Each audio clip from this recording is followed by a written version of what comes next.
Forward. What assessment has the Welsh Government made of the effectiveness of safeguarding arrangements in schools across Wales? Our manifesto is clear. We have set out a range of commitments to drive greater consistency and accountability to strengthen safeguarding arrangements in schools across Wales. Our inspectorate, Estyn, monitors safeguarding arrangements through its inspection framework. Alongside engagements with local authorities and safeguarding partners, this informs a national picture of safeguarding in schools across Wales. Thank you, First Minister, for your response. I've received correspondence from constituents in Gwynedd who have expressed concerns over the appalling case of the convicted sex offender Neil Foden. While the criminal proceedings have been concluded, many questions remain about the actions, decisions and oversight of the Plaid Cymru-controlled Gwynedd Council. Public confidence can only be restored through full transparency and accountability. Will you therefore commit today to commissioning or supporting an independent review of Gwynedd Council's handling of this case so that any lessons can be learned and the public can have confidence that safeguarding systems are working as they should? Everyone was appalled, of course, by the actions of Neil Foden, for which he is now being punished. And we remember, don't we, the bravery of all those who came forward and spoke and assured that conviction. We have to now act on what came out of the child practice review. I was minded to pursue the avenue of a further inquiry, but we have to be guided by the views of the independent chair of that report, who advised that further inquiry just would not add value in this space. What we need to do is to continue to fight for justice for these young people and future young people through the actions that we take in fostering a strong safeguarding culture, embedding accountability at every level, and now ensuring children's voices shape decision-making in future. Becca Brown. Diolch, Llywydd. Rydyn ni I gyd wedi ein brawychu gan droseddau erchyll y paedophile Neil Foden yn Ysgol Friars ac yn ymwybodol o'r gyfres o fethiannau ar draws sawl sefydliad a gafodd ei hadnabod gen adroddiad cyfiawnder trwy ein dewrder. Daeth troseddau Foden i'r golwg oherwydd dewrder ei ddioddefwyr, plant ysgol a oedd I fod yn saff. Beth fydd Llywodraeth Cymru yn ei wneud I sicrhau hyd orau ei allu na welwn achos fel hon byth eto ac y bydd gwersi adroddiad cyfiawnder trwy ein dewrder a clywch yn cael ei dysgu yn llawn? Mi gofiwn ni am byth, wrth gwrs, fel mae'r aelod yn dweud, ffieithdra yr troseddau gan Foden a do mi gymerodd ddewrder rhyfeddol ar ran y bobl ifanc yna. Da ni yn cymryd bob cam y gallwn ni o fewn yn grym ni I leihau y risg o unrhyw beth fel hyn yn digwydd eto. Mae diwylliant newydd yn gwbl allweddol lle mae plant ag athrawon hefyd yn teimlo yn ddiogel I siarad. Da ni'n barod yn cymryd camau mewn ymateb i'r adolygiad yn cynnwys cryfhau canllawia statudol a chefnogol I ysgolion, a mae adolygiad o adran 5 yr adroddiad yn mynd I gael ei lansio yn fuan iawn. Fyddwn ni ddim yn lleisu dwylo mewn unrhyw ffordd wrth sicrhau yn bod ni'n gweithredu ac yn cymryd camau bras mwyn pobl ifanc, yr rhan yna o Gymru a drwy'r genedl. Lynn Neagle. First Minister, our bravery brought justice must be a watershed moment for children in Wales, and I pay tribute again to those young people whose courage has meant that Neil Foden faced justice. The previous Labour government accepted every single recommendation of the child practice review and was also committed to driving implementation across partners. Will you take this opportunity to state your government's commitment to every single recommendation, but will you also commit to maintaining the Ministerial Assurance Board with Cyngor Gwynedd so that we can be assured as well that lessons are learned at a local level and that we never slip back on these things? Llywydd, I want to give the member those assurances. We want to continue with and build on the work that had previously been done, because we remind ourselves of the title of that report, Our Bravery Brought Justice. Only part of the justice has been brought so far, the justice in ensuring that the perpetrator was found guilty and was imprisoned. The real justice is in making sure that we have the measures in place to stop this happening again. Sam Rowlands. Thank you, Presiding Officer. First Minister, members have raised really important issues and you responded to them in terms of the real-world impact of safeguarding concerns. Many children now live much of their time online, in the cyber world, in the virtual world, where safeguarding concerns continue to exist for those young people. We've called for a smartphone ban in schools across Wales to protect support those children who are facing cyberbullying content which is certainly not appropriate for them. Why is it your government are not supporting our cause for a Wales-wide ban on phones in schools so those children can be protected in the right way? So very simply, this is a government that does believe in taking action. The reason sometimes we steer clear of word like bans is because there will always be exceptions. We are determined and working with the Cabinet Minister for Education and the Welsh language. Measures are already in tow to make sure that we protect children and their education from the impact of mobile phones in schools. Cwestiwn 2, Benjamin Hodge McKenna.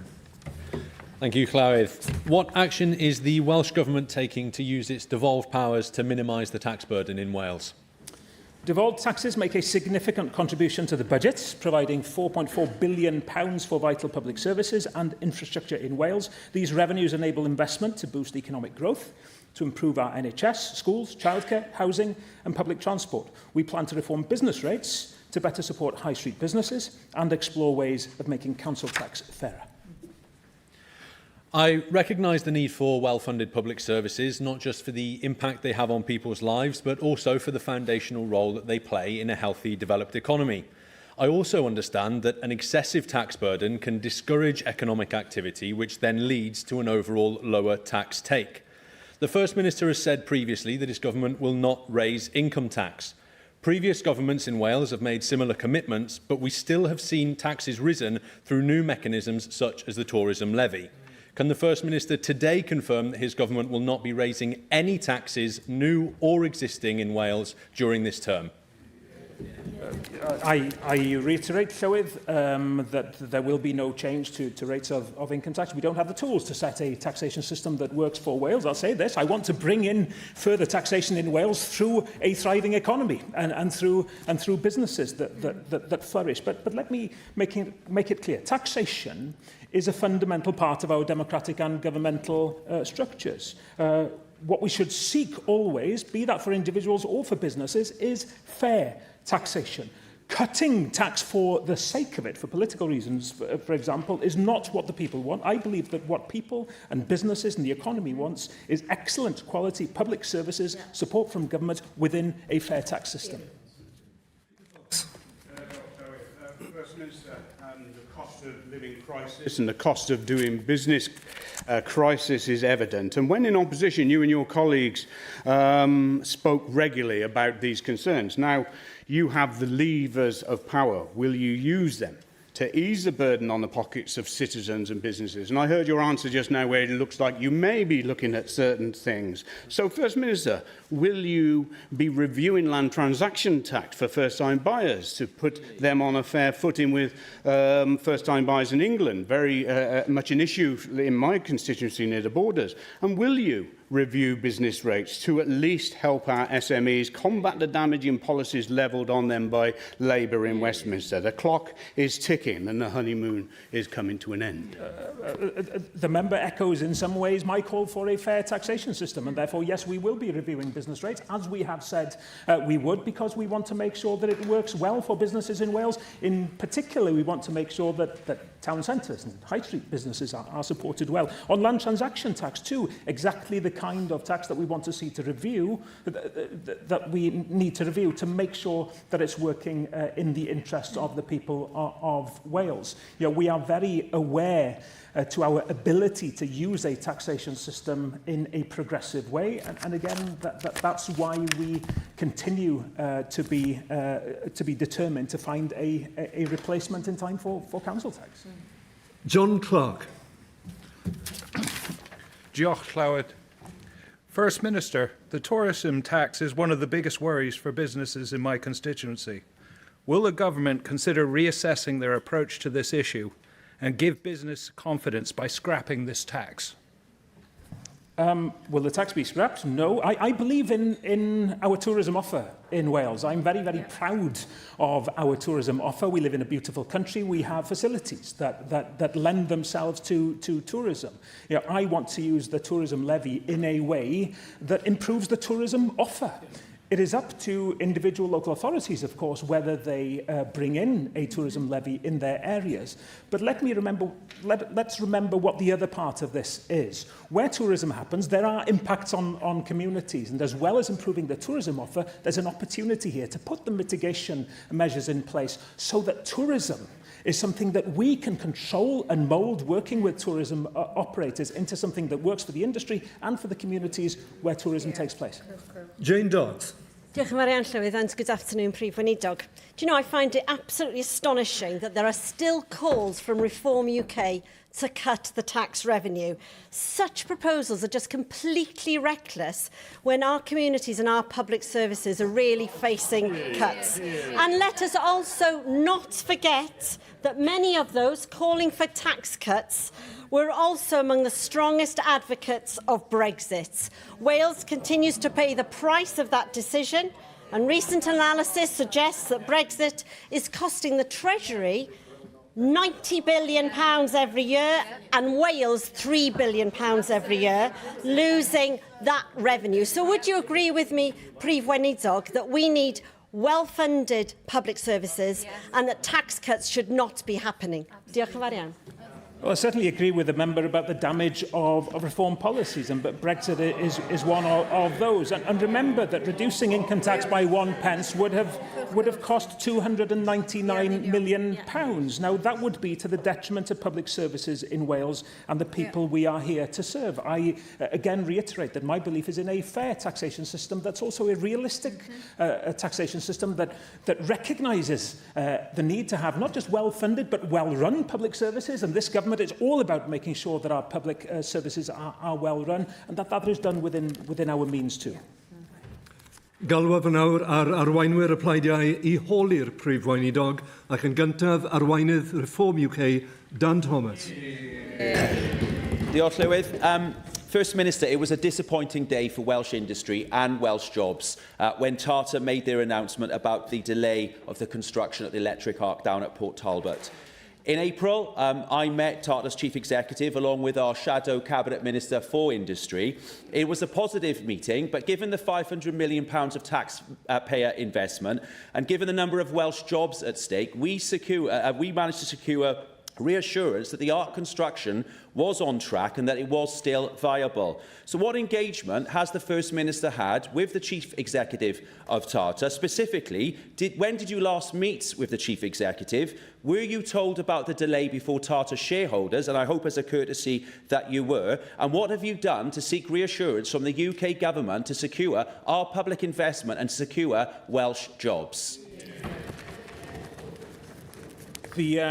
The contribution made by Reform, of course, last year was to say that they wanted to bring back a defunct blast furnace to secure the future of Port Talbot, when my party put plans on the table that could have retained, we believe, virgin steel making in Port Talbot. My government is determined to do all that we can to support investment at Tata. My Minister for Enterprise, Connectivity and Energy did speak yesterday with Tata Steel UK's Chief Executive Officer in order to discuss the way ahead in terms of the electricity connection.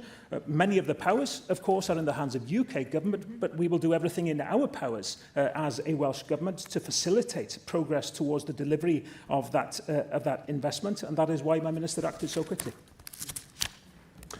First Minister, I'd like now to talk about small change. That's how you refer to the £9 million budget for the overseas affairs, and it's a sum that most people wouldn't classify as small change, and it's money that Reform believes should be spent on employing newly qualified nurses at a time when the NHS is on its knees. So if £9 million to you is short change, surely you can find some small change at the back of the Welsh Government sofa, and you can say to the student nurses that you will be able to guarantee them jobs when they graduate. So, First Minister, will you do the right thing, and will you guarantee all student nurses in Wales a job when they graduate, yes or no?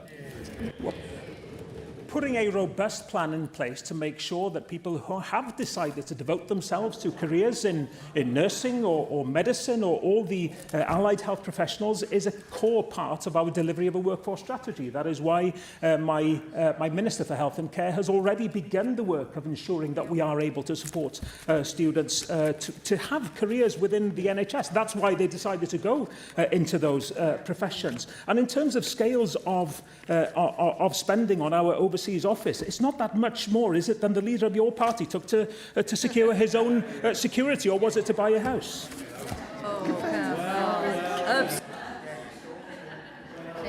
Llywydd, it's going to be a long Senedd if the First Minister can't give a simple yes or no answer to a simple question. But we'll take that as a no, which means that student nurses will now be forced to look abroad. And I know Plaid Cymru are in favour of open migration, but forcing Welsh nurses to move overseas is taking it way too far. Sticking with health, this week marks the 11th-year anniversary that Betsy Health Board went into special measures. And First Minister, when you were in opposition, you were quick to criticise the then Labour government. And in 2023, you said, and I quote, "I will keep on harping on about the need to restructure Betsy." And you also said a Plaid Cymru government would take seriously the need for political leadership in holding our health boards to account. So, First Minister, where is the visible political leadership on Betsy? Or are you going to backtrack on your previous statements? Where is the visible leadership? It's sat over there. He's called my health and care cabinet minister. The seriousness of the approach by Mabon ap Gwynfor to dealing with the problems that we absolutely face after 27 years of Labour health ministers, of course, in Betsy, is something that is not lost on us. Am I willing to look at restructuring? I've made it very, very clear that Betsy Cadwaladr is on notice. But the solution that the patients and staff across North Wales want isn't new structures, it's a better delivery of health and care. That is what I am concentrating on, rather than restructuring for the sake of it. Arweinydd Llawer Cymru, Ken Skates. First Minister, members of your cabinet clearly wish to end the ban on killing badgers, which this Welsh Labour Party introduced. What is Plaid Cymru's preferred method of killing badgers? Is it to shoot badgers, to poison badgers, perhaps bludgeon them, or gas them? I won't get engaged with what isn't a serious question. What I will do, Llywydd, is engage with a question that I think he's trying to ask, which is about what is our position on the eradication of TB. If I've understood correctly, the question around the eradication of TB is that we will follow the science. Well, science is very clear, First Minister. Science is abundantly clear. Please show us any science that contradicts the measures that Welsh Labour introduced. And I don't think your answer today will allay any concerns out there that you're going to be reintroducing a cull on badgers. Now, tomorrow we are bringing forward a motion supporting year-round pay for support staff. And if we're successful, your government will be forced to deliver our policy on fair work for school support staff. Now, will you also now commit to giving councils their fair share of the desperately needed ALM money? Will you commit to passing on the full £555 million from Westminster that you received from the UK Labour government?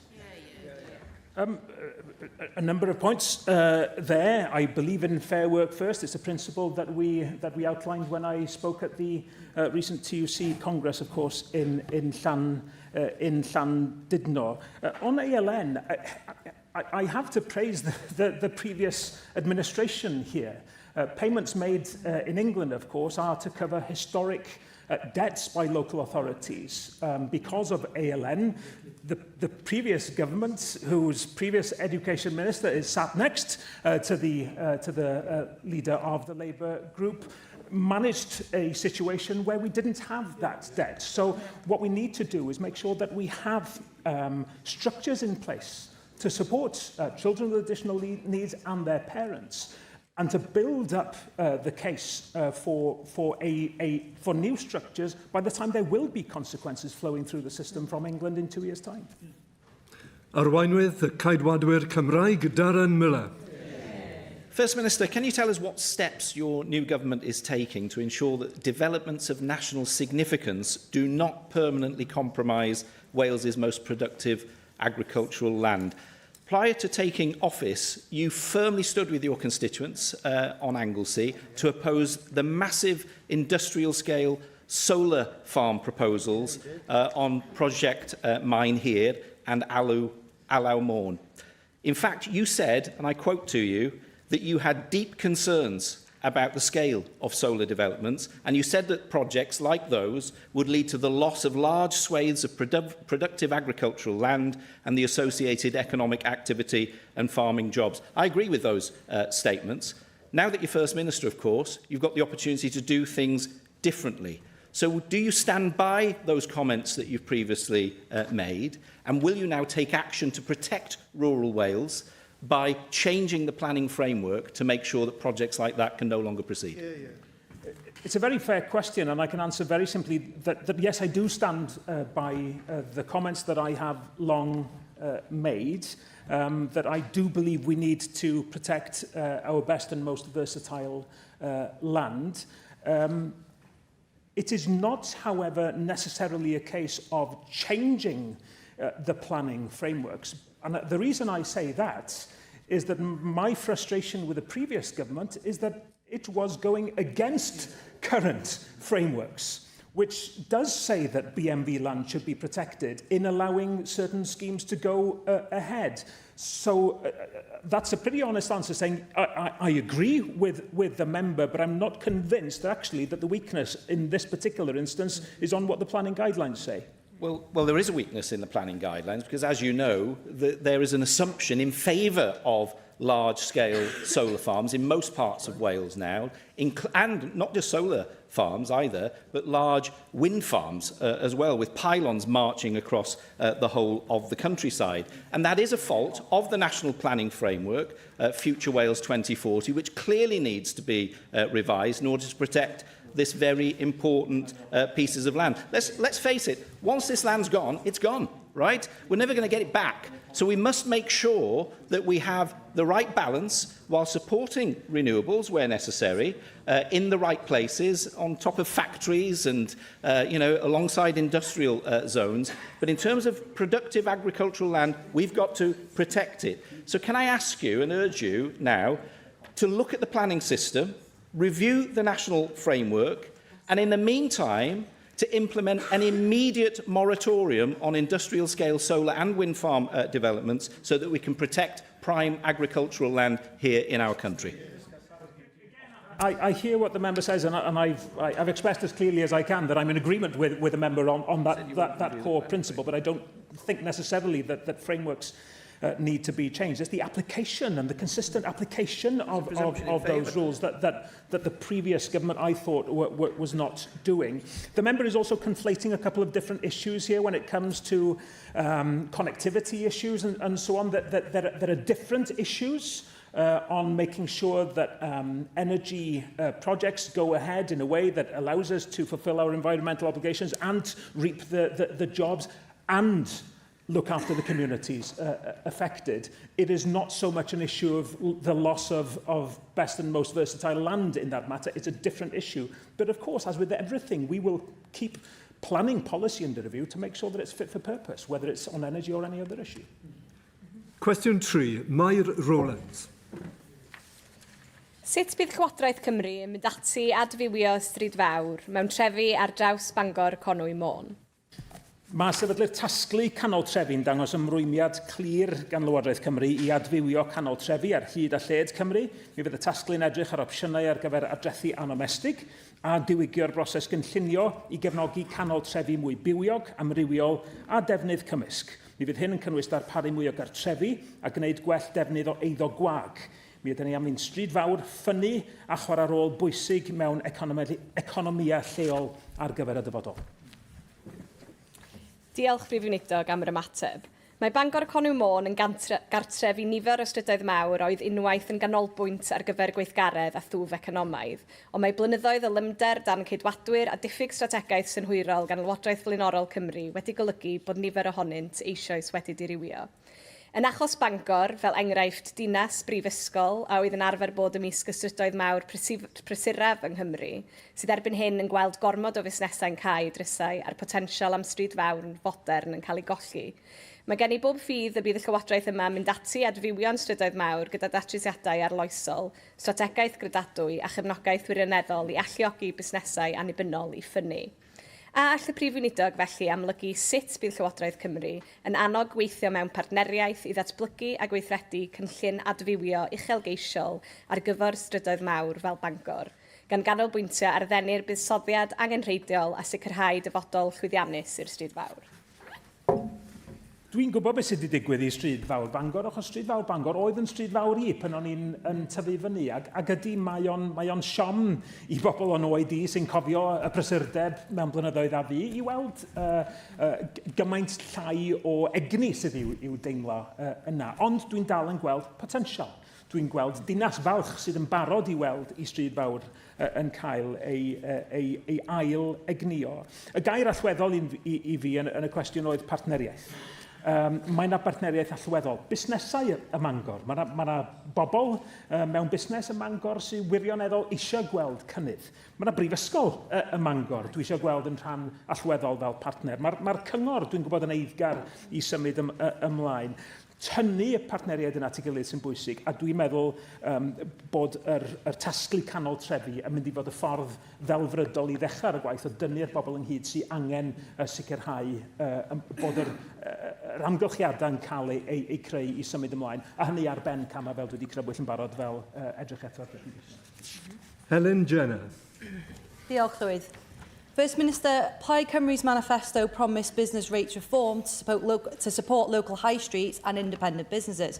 No one expects reform overnight, but businesses do expect a government with a plan. Can you tell us today when that plan will be published and when businesses will start to see the benefit? Diolch. We're very, very keen to move ahead with urgency on this. That's why we included within our first 100-day plan the establishment of the Town Centre Task Force. That is happening, and a big part of the work of that task force is then to look at how we can review business rates. Partly it was done under the last administration. In the late days of that administration, we want to see how much further we can go to help businesses on our high streets, and we'll move ahead with urgency. Janet Finch-Saunders. Diolch, Llawyd, and I'll certainly be watching to make sure that we see those improvements to our high streets, because that question that you raised, Maya, has been very well rehearsed here over the past number of years. Now, talking about Bangor High Street, in 2023, there were 42 empty shops. In 2025, £2.25 million was invested to revitalise Bangor High Street. And in May 26, we saw another 5% decrease in high street footfall. There are people in the private sector, First Minister, who are doing their very best now to regenerate high street, and I'll mention him here now, Nick Pritchard, a businessman who is investing in Bangor High Street and working really hard. Now, one of the things that we promised the electorate before the last election, and we stand by it, is that we would abolish business rates for small businesses. Yeah. You were part of a Welsh Government previously that actually supported the withdrawal of the rate relief and the formula for business rates. Now that you've got your hand on those levers, will you now look again at reviewing and perhaps abolishing small business rates for our high streets? Diolch. The member must be mistaken. I have never been in Welsh Government before, but I reiterate my determination to press ahead with that reform of business rates, as we have said many times. Cheska O'Brien. Diolch, Llawedd. Will the First Minister give an update on road infrastructure funding in Gawr Abertawe? Road infrastructure investment continues across Gwir Abertawe, including progress on the M4, junctions 45 to 46 improvements as part of our asset renewal programme. Our recent budget agreement secured an additional £8.6 million for Swansea, increasing its year-on-year uplift from 3.4% to 5.2% on a like-for-like basis. Across the South West Wales region, £24.7 million is being invested in transport schemes in 2026-27, supporting delivery improvements to connectivity. Thank you, First Minister. I'd like to raise the appalling conditions of many of our roads across my constituency in Gower and Swansea West. From Mumbles to Morriston, local residents have been suffering the consequences of the hopelessly inadequate roads and the enormous volume of potholes. I'm pretty sure all of us have hit one recently and are paying the price on our suspension. Unfortunately, Swansea Labour Council have taken their eyes off the ball. Their current obsession with a costly zip wire project means they've taken their eyes off our roads and into the skies. So when the Welsh Government makes its funding allocations, what steps will the First Minister and the Minister for Local Government be taking to ensure that local councils spend taxpayers' money on essential infrastructure such as our roads? The words pot and holes have already been mentioned by my Cabinet Minister for Enterprise, Connectivity and Energy. The member will be pleased to hear, because the quality of our roads is very, very important. There is no single pot, of course, of road funding. Welsh Government is responsible for the strategic road network. Specific regional transport schemes that I mentioned in my initial response, that is something separate again, fueled through grants funding. Local authority spending of the kind the member mentioned is unhypothecated. Welsh Government isn't able to influence that. We were able to influence through a recent budget deal the overall package of funding given to local authorities, but decisions on spending within that envelope are ones for local authorities themselves. I would make the case, of course, that capital spend from UK government is worrying when we look ahead to the remainder of the Senedd term. The work being done on resurfacing roads in Swansea. Climate change is leading to flooding and also to potholes following water penetration on roads, which following the water freezing causes the surface to break up and causing potholes. Not believing in climate change does not stop the potholes coming. Previously, the Labour government provided revenue support for local government borrowing in order to support road maintenance and building new roads, because councils have borrowing power the Welsh Government does not have. Will the current government continue this support during this Senate's term? I'm grateful to the member for his question. I think that the key thing is here that I agree with him on the climate change impact on roads. We have to recognise that our assets, that our infrastructure as a nation are under increasing strain because of climate change, and it's something that will guide us when we make decisions in future years on infrastructure spend. Question 5, Zainab Akbar. Diolch Llawedd. What action is the Welsh Government taking to tackle youth homelessness in Cardiff Ffynnon Taf? We're committed to introduce and embed a trauma-informed and person-centred approach to tackling youth homelessness across Wales and within the member's constituency of Cardiff Ffynnon Taf. We will ensure that new homelessness legislation is implemented effectively and kept under review. We'll also continue to invest in prevention and support services, including early identification and support for young people at risk of homelessness. Many young people in Cardiff are facing impossible housing situations. Some are sleeping in temporary accommodation, sofa surfing, or living with constant uncertainty about where they'll stay next. We often talk about housing as a policy issue, but for these young people, it's about safety, education, mental health, and laying stable foundations for their futures. In 2024 to 25, more than 300 households of young people aged 16 to 24 reached out to their local authority due to homelessness or the risk of homelessness. This figure has remained consistently high over the past 5 years, though the true scale is likely far higher, as many young people do not identify as homeless or do not know where to seek the support. When a young person becomes homeless, the consequences can last a lifetime, and charities and local services are working hard, but many are under immense pressure and demand continues to grow. Can the Welsh Government outline its plans to tackle youth homelessness at its root and give young people in our capital city the confidence that they won't be forgotten. The member has spoken openly about her own experiences, and if I may say, she has spoken very powerfully about her own experience, and as we're seeing in her few weeks here in the Senedd, no doubt she will be a strong advocate for young people who either are homeless or who face homelessness. We were clear in our manifesto that a warm, secure and affordable home is a basic prerequisite for a healthy, happy life, and that every child and young person should have the best possible start in life. We believe in the right to a home, and I look forward to working with the member in developing policy around which we will make sure that those words are put into practice for the sake of all our young people. Kai Parry-Jones. Diolch, Llywydd. Homelessness is an issue that impacts people of all ages and backgrounds, and I do think there is scope to work positively cross-party in this Senedd to tackle it.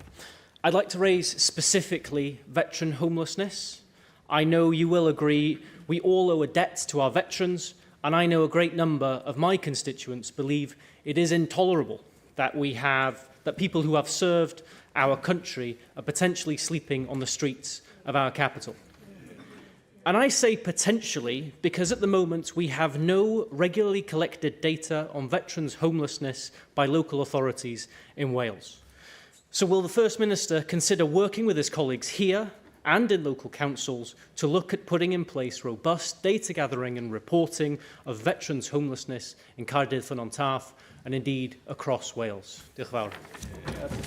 Data gathering and data-based policy is something this government is very eager to explore. I welcome the pledge to work on a cross-party basis on this and under the measures on homelessness and veterans. When we have armed forces covenants, we need to make sure that they actually mean something, and making sure that veterans are able to find a home has to be at the very heart of our pledge to people who have served. I should say I visited last week Valley Veterans in the Rhondda Valley. And enjoyed an hour or so in the company of veterans there, and hopefully was able to show our appreciation to them and to pledge to work with them also, as well as with colleagues in this chamber, to make sure that we are serious in realising the promises that we make to veterans. Shabtaj. It is an absolute tragedy that anyone in Wales has to experience homelessness, but it is especially damaging to young people who have to live with the stark consequences of poverty for the rest of their lives. And as a step towards eradicating homelessness, Welsh Labour pledged to end the use of B&Bs as temporary accommodation for children by the end of this Senedd term. For the sake of our children, our teenagers, and for their futures, when will this government be able to say that people in every single part of Wales, that they have reached the same milestone? I'm grateful for the question. We in this government have tried to show our real determination to show a gear change in housing policy that absolutely includes building on our commitment to expand housing first approaches to tackle homelessness. We will explore how these models could be applied more fully within youth services in particular, and in the private rental sector where many of our young people are housed, of course. I intend to bring forward legislation in this Senedd term to improve housing affordability, strengthen the enforcement framework to tackle poor landlord behaviour, to improve protections for tenants. That will be done in close consultation with the private rented sector as well as the wider housing sector, and my Cabinet Minister is getting down to that work already. Anthony Slaughter. Diolch. It is essential for tenants in Wales to get the protections they deserve. Too many renters face rising costs, insecurity and poor housing conditions. The government could take immediate steps to ease youth homelessness by banning no-fault evictions. Wales Green Party supports the housing campaigners Acorn in their position that no-fault evictions are unacceptable and that knock-on implications of spiralling rents, including the displacement of young people and homelessness, should now be treated as a national emergency.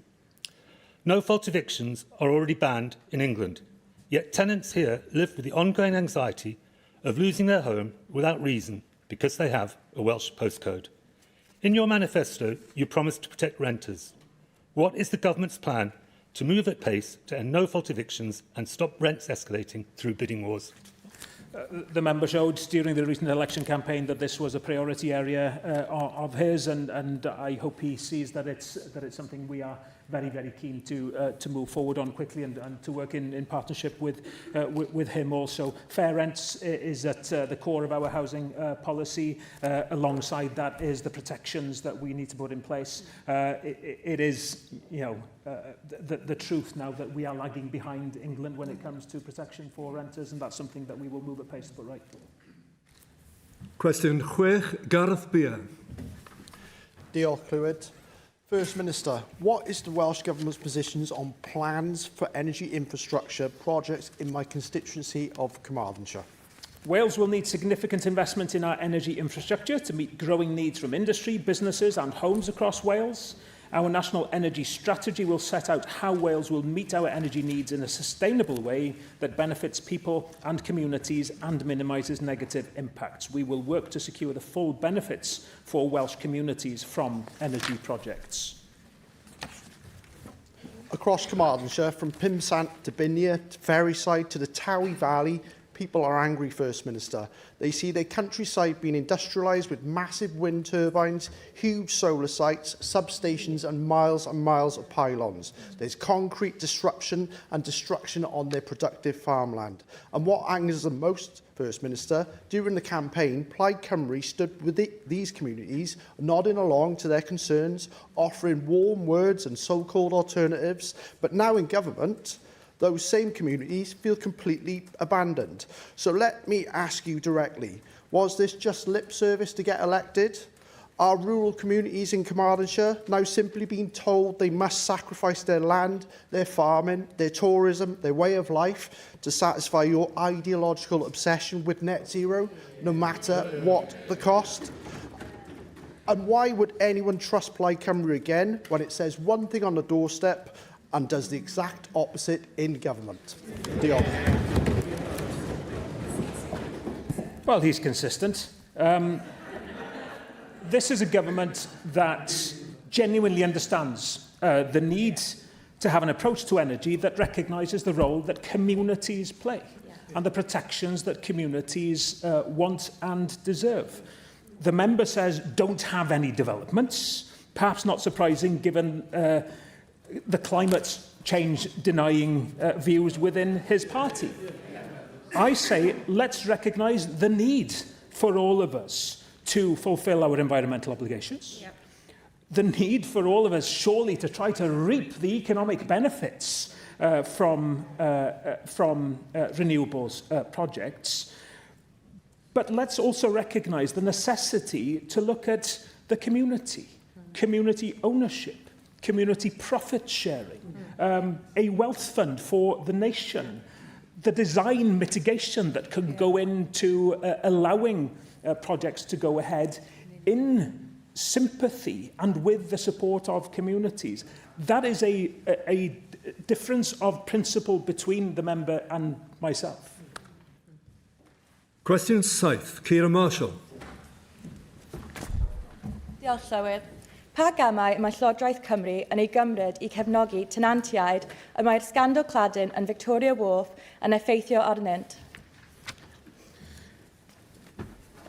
Mi ydyn ni'n gweithio yn gyflym I ddatblygu rheoliadau dan y ddeddf diogelwch adeiladau Cymru 2026 I sicrhau bod y leaseholders yn cael eu gwarchod. Hyd yma, mae'r gwarchodaeth wedi bod ar gael yn Lloegr ond nid yng Nghymru. Wrth I ni agosau at y nawfed penblwydd yr tragedi Grenfell ddydd Sul yma, mi allai gadarnhau bod y Llywodraeth yma yn mynd I gymryd pob cam addas I sicrhau bod y rhai sydd wedi arwyddo cytundeb datblygwyr Llywodraeth Cymru yn dilifro ar ei gobligiadau nhw o dan y cytundeb hwnnw. Diolch, First Minister, for your answer. Residents at Victoria Wharf in Cardiff were sold dream homes, yet to serious building defects and fire safety failures, including cladding issues, many now face uncertainty and risk and unaffordable extortionate service charges, insurance costs and ongoing safety concerns. My constituents in Victoria Wharf are living day to day feeling unsafe in their own homes and dedicating their time to battling developers and having to campaign to be heard and live in safety. I welcome the fact that our Cabinet Minister for Housing, in her previous role, consistently raised these issues and secured commitments in our manifesto to building safety. You've already outlined some of the points, but could the First Minister please outline what further action this new Welsh Government can consider to accelerate mediation at sites like Victoria Wharf? And will you look to ensure that developers responsible for unsafe buildings are prevented from securing public contracts until all these necessary works are completed? Diolch.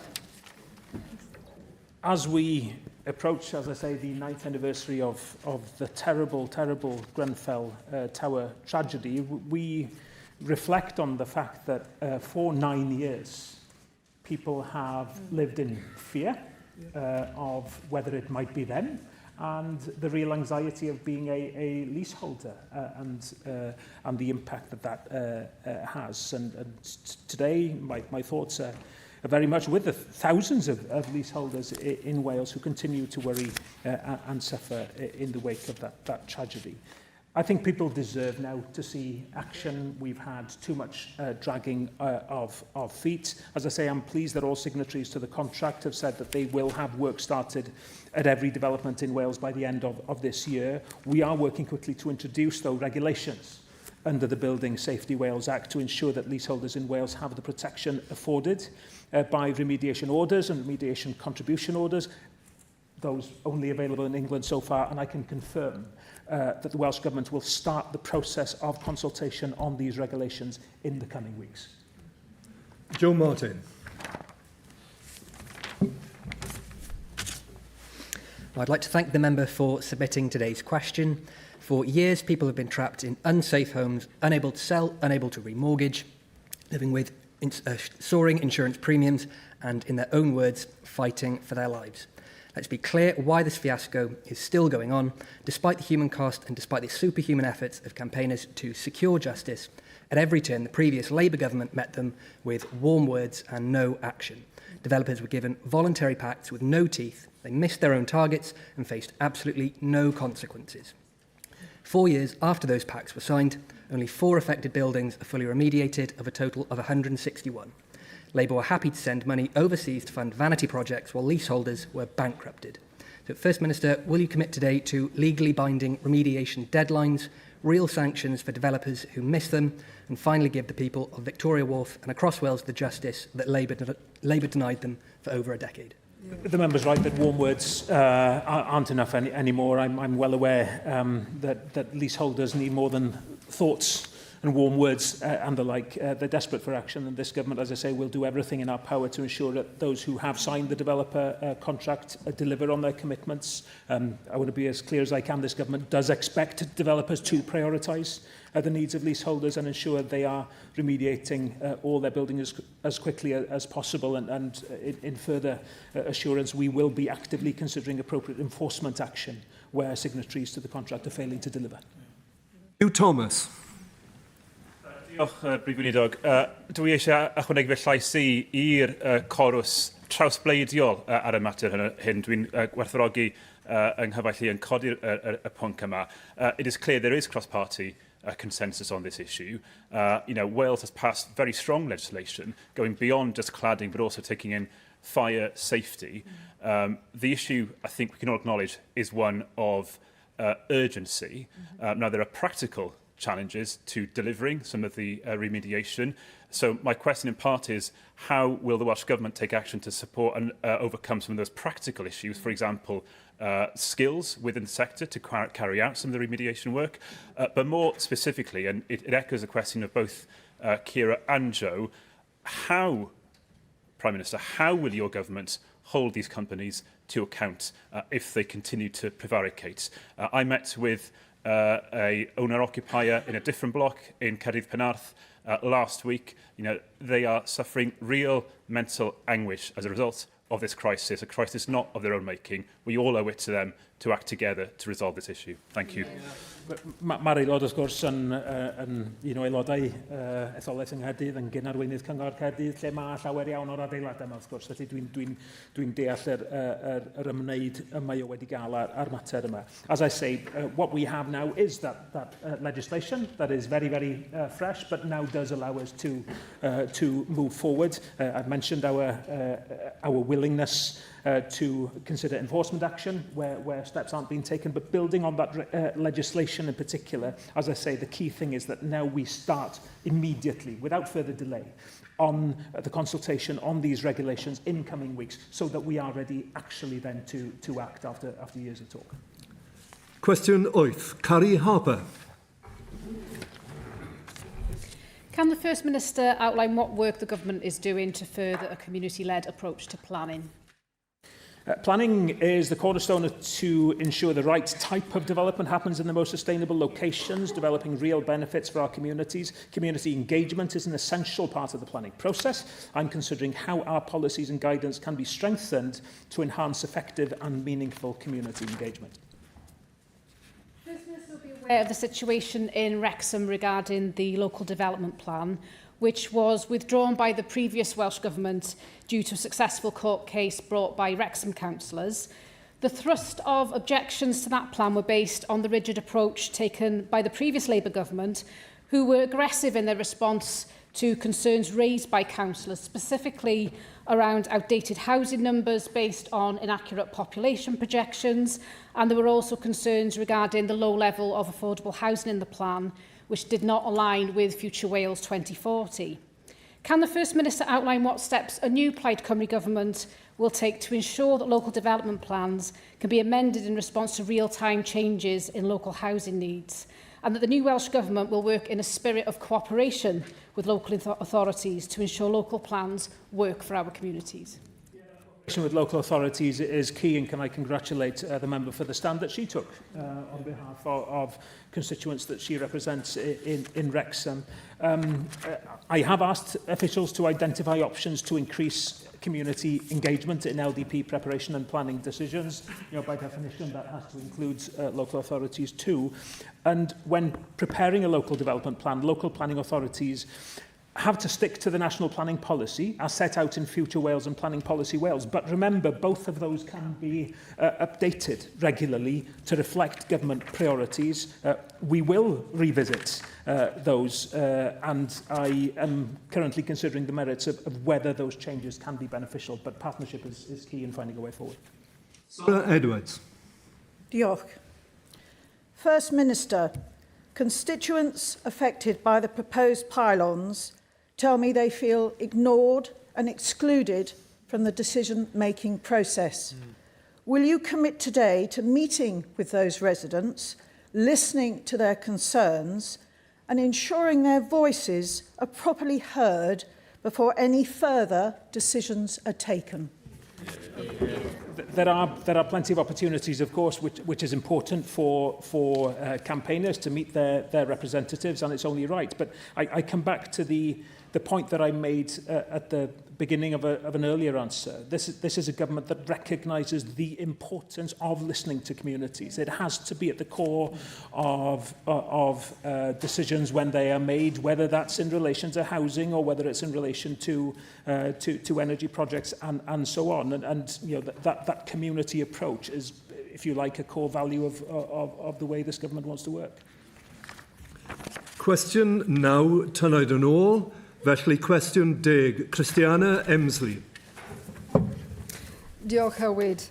What action will the Welsh Government take to support people making protected disclosures from detriment and widen the reporting protections under Section 43 of the Employment Rights Act 1996? I recognise the importance of workers being able to raise concerns without detriment within our devolved responsibilities. The Code of Practice on Ethical Employment in Supply Chains expects publicly funded organisations to have clear whistleblowing arrangements in place. While employment rights, including statutory whistleblowing protections, are reserved, we encourage workers to seek advice from the Advisory, Conciliation and Arbitration Service and consider joining a trade union to ensure their rights are understood and supported. First Minister says he supports whistleblower protections. If that is the case, what objection could there possibly be to allowing NHS whistleblowers to make protected disclosures to willing members of the Senedd, who are democratically accountable and often the last resort when official channels have failed? Will he support that change, yes or no?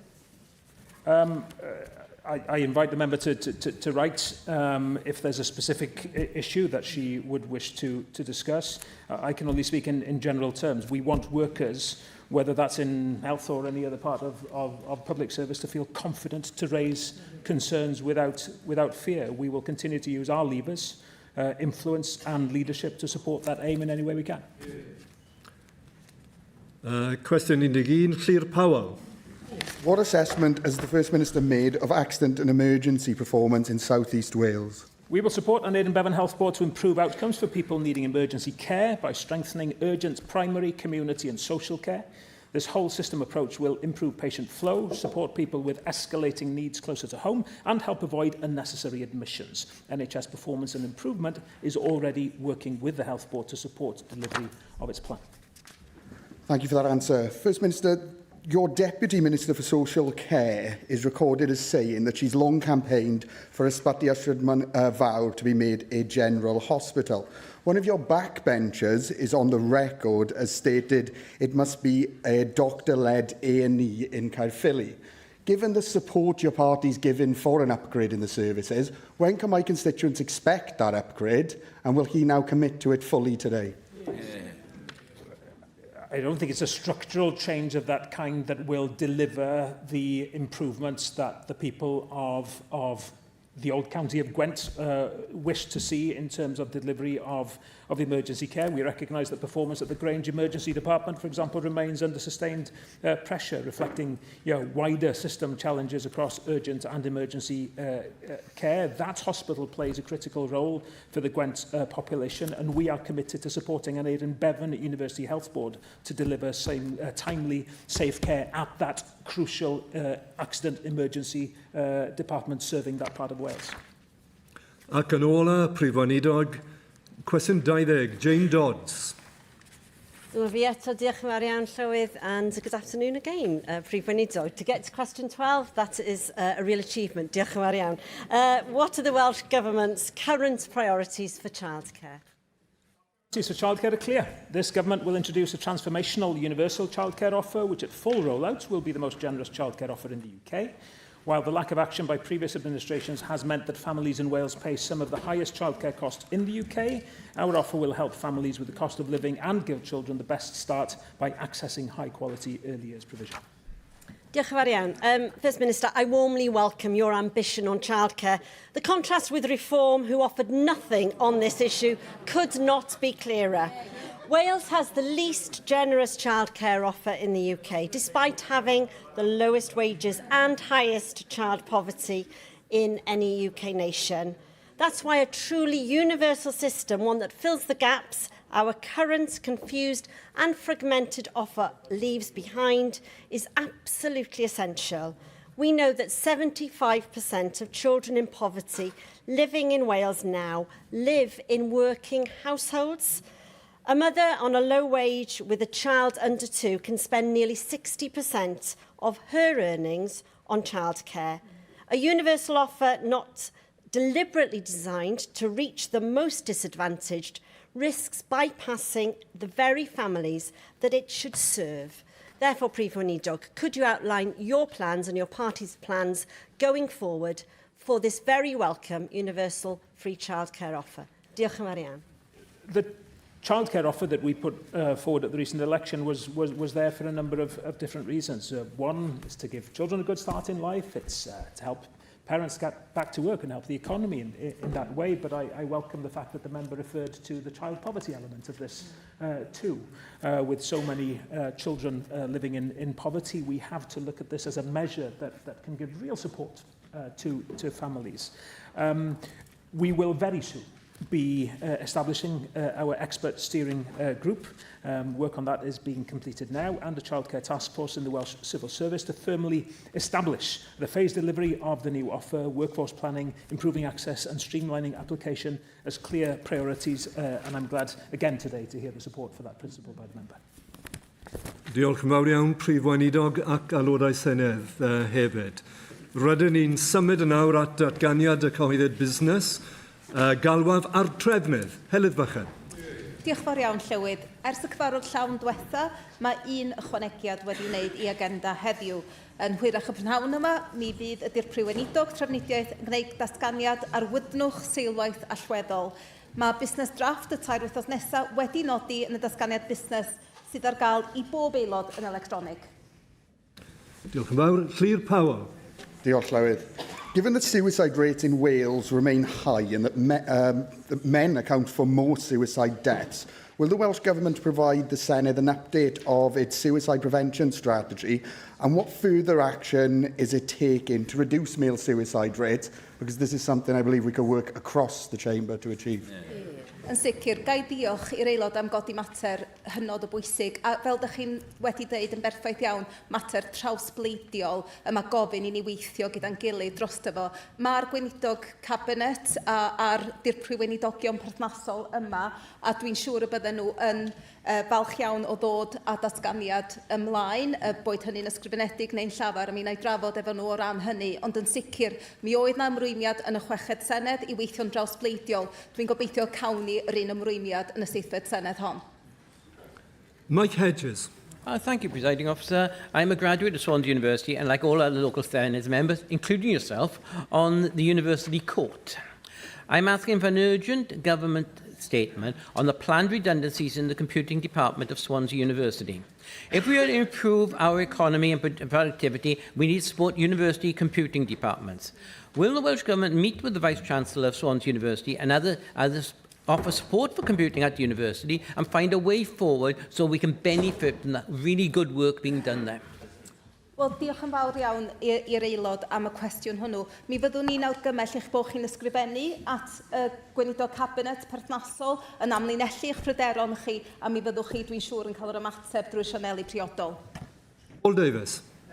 Reverend, I'd be grateful if we could have a statement from the Cabinet Minister for Health and Care regarding the delivery of services in Mid and West Wales. Now, last week, my co-Ceredigion Pembroke member, Anna Nichol, raised the centralisation of services from Withybush and Bronglais hospitals and asked for a statement on equal access to health services in rural Wales. Now, in response, you said that the local health board is responsible for planning and providing local services. And whilst that's true, it's also true that the Welsh Government is responsible for the oversight of the NHS and sets the direction of travel. And if it wanted to, it could intervene to safeguard services.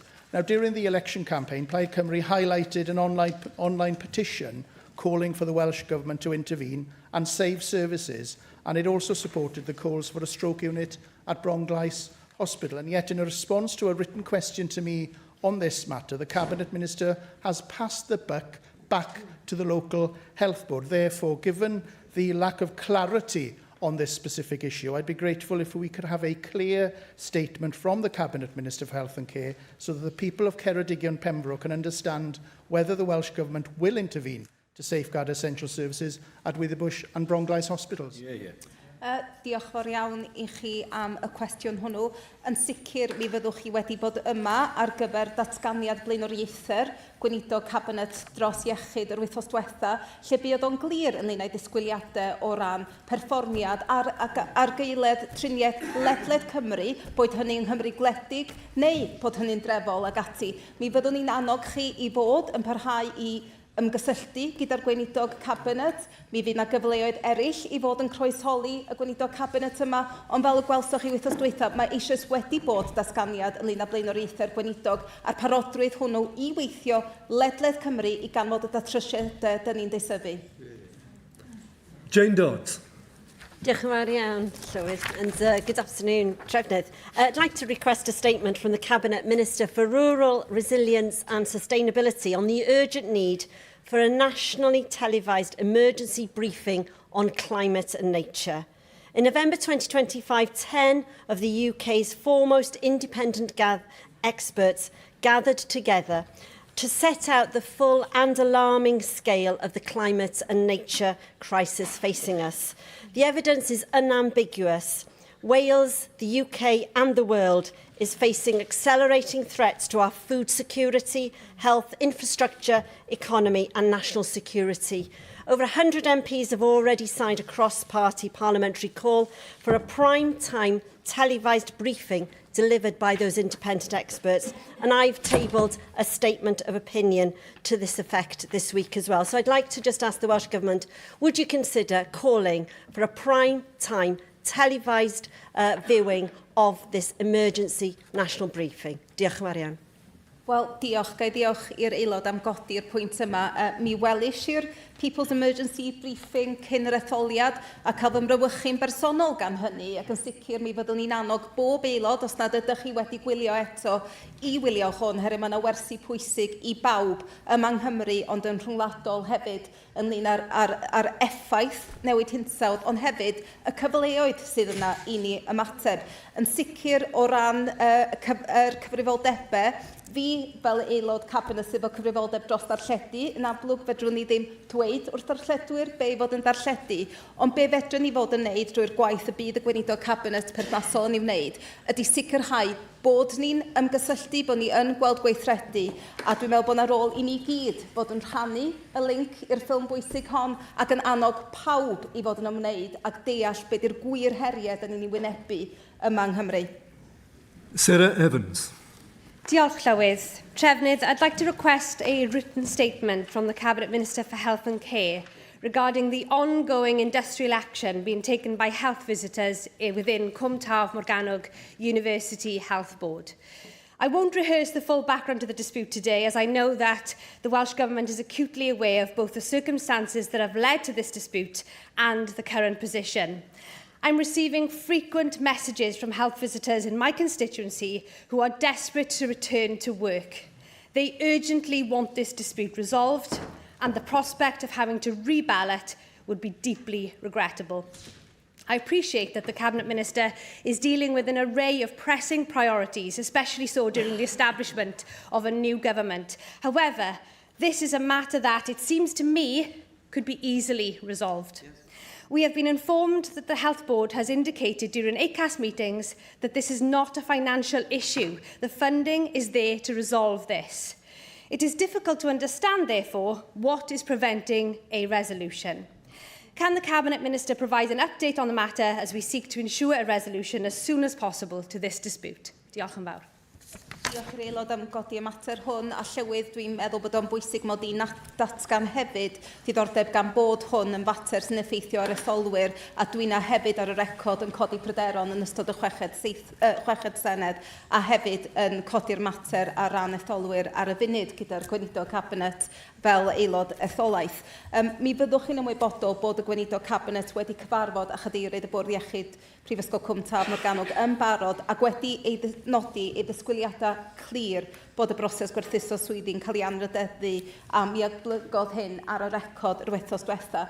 Dwi'n falch iawn bod y gweinidog cabinet yma heddiw. Dwi'n ymwybodol hefyd eich bod chi wedi ysgrifennu at y gweinidog cabinet, ac yn sicr mi fyddwn ni'n awyddus iawn fel Llywodraeth i barhau i gydweithio gyda aelodau etholedig perthnasol, ond hefyd y Bwrdd Iechyd a'r Undeb i sicrhau bod na ddatrysiad i hyn a bod ni'n gallu gweld y gwasanaeth yn ail ddechrau. Ond yn sicr mae'r gweinidog yma a wedi clywed eich golwadau chi heddiw. Tom Montgomery. Thank you, Llywydd. I would like to request a joint statement from the Ministers with responsibilities of energy and rural affairs on what urgent steps the Welsh Government is taking to protect rural Wales from large solar farms. My constituents in Clwyd have raised with me their concerns regarding a planning application to turn 186 hectares of farmland into a solar farm. My residents have made it clear to me that this land should be retained for farming and that solar should be placed on top of factories, car parks and buildings, not fields. I understand that you cannot comment on individual sites, but my residents in Clwyd and people across Wales will be interested to know what steps the Welsh Government will take to prevent the loss of hundreds of acres of farmland to solar farms. Diolch i'r aelod am y cwestiwn.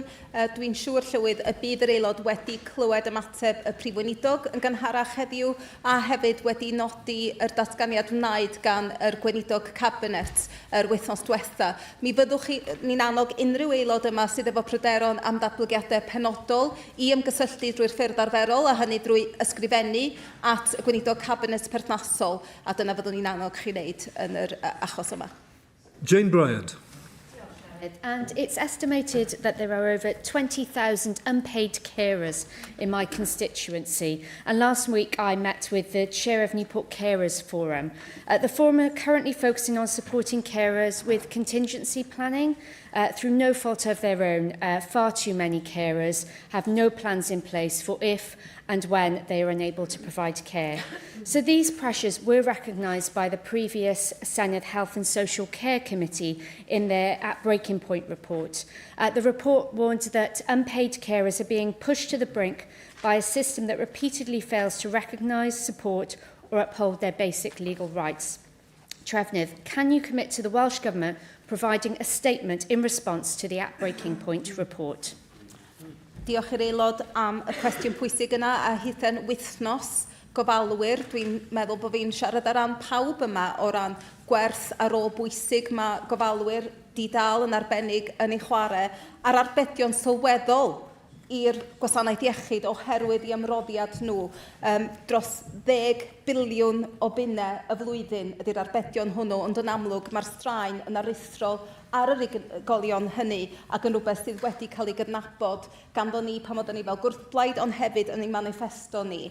Mae'r ffaith bod yna o leia 300,000 o falwyr di-dal yma yng Nghymru yn ffigwr uchel aruthrol a'n rhywbeth dyn ni wedi bod yn adlewyrchu yna fo. Mi ydyn ni yn gwerthfawrogi yr effaith hwn ac yn sicr mae'r ffaith bod y gweinidog cabinet dros iechyd a gofal yma.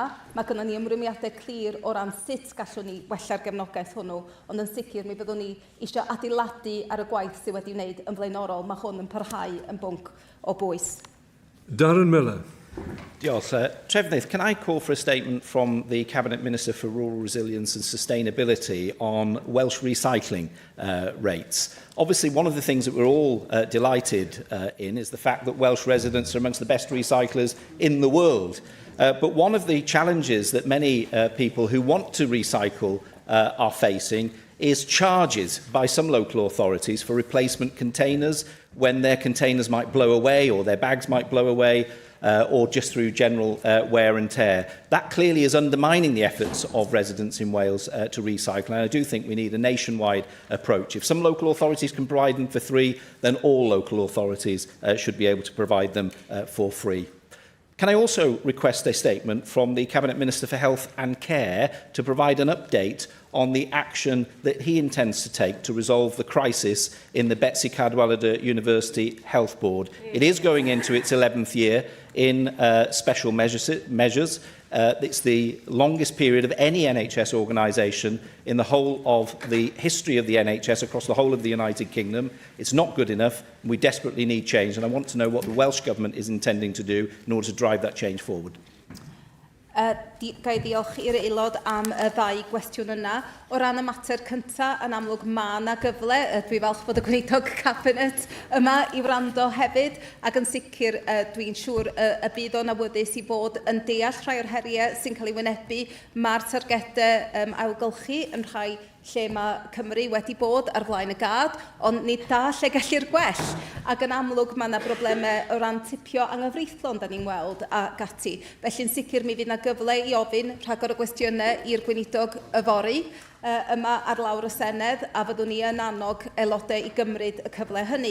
O ran yr ail bwynt, yn amlwg mae Betsy Cadwaladr yn bwnc sydd yn hyddiannol wedi derbyn nifer o gwestiynau ar lawr y Senedd hon a gan aelodau.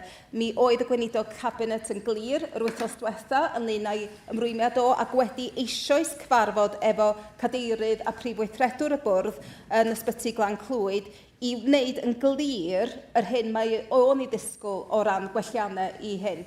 Os oes ganddo chi gwestiynau penodol, yr hoffech chi drafod ymhellach, Byddwn ni yn eich annog chi i ysgrifennu at yr ysgrifennydd cabinet, ond yn amlwg, mae hwn yn fater sydd yn dod fyny'n gyson ac yn heddiannol felly, ac yn rhywbeth dwi'n gwybod y bydd y gweinidog cabinet yn awyddus i barhau i ddiweddaru aelodau arno fo mewn ffordd dryloiw, yr ydym ni di ymrwymo fel Llywodraeth i weithredu arno. Peredur Owen Griffiths.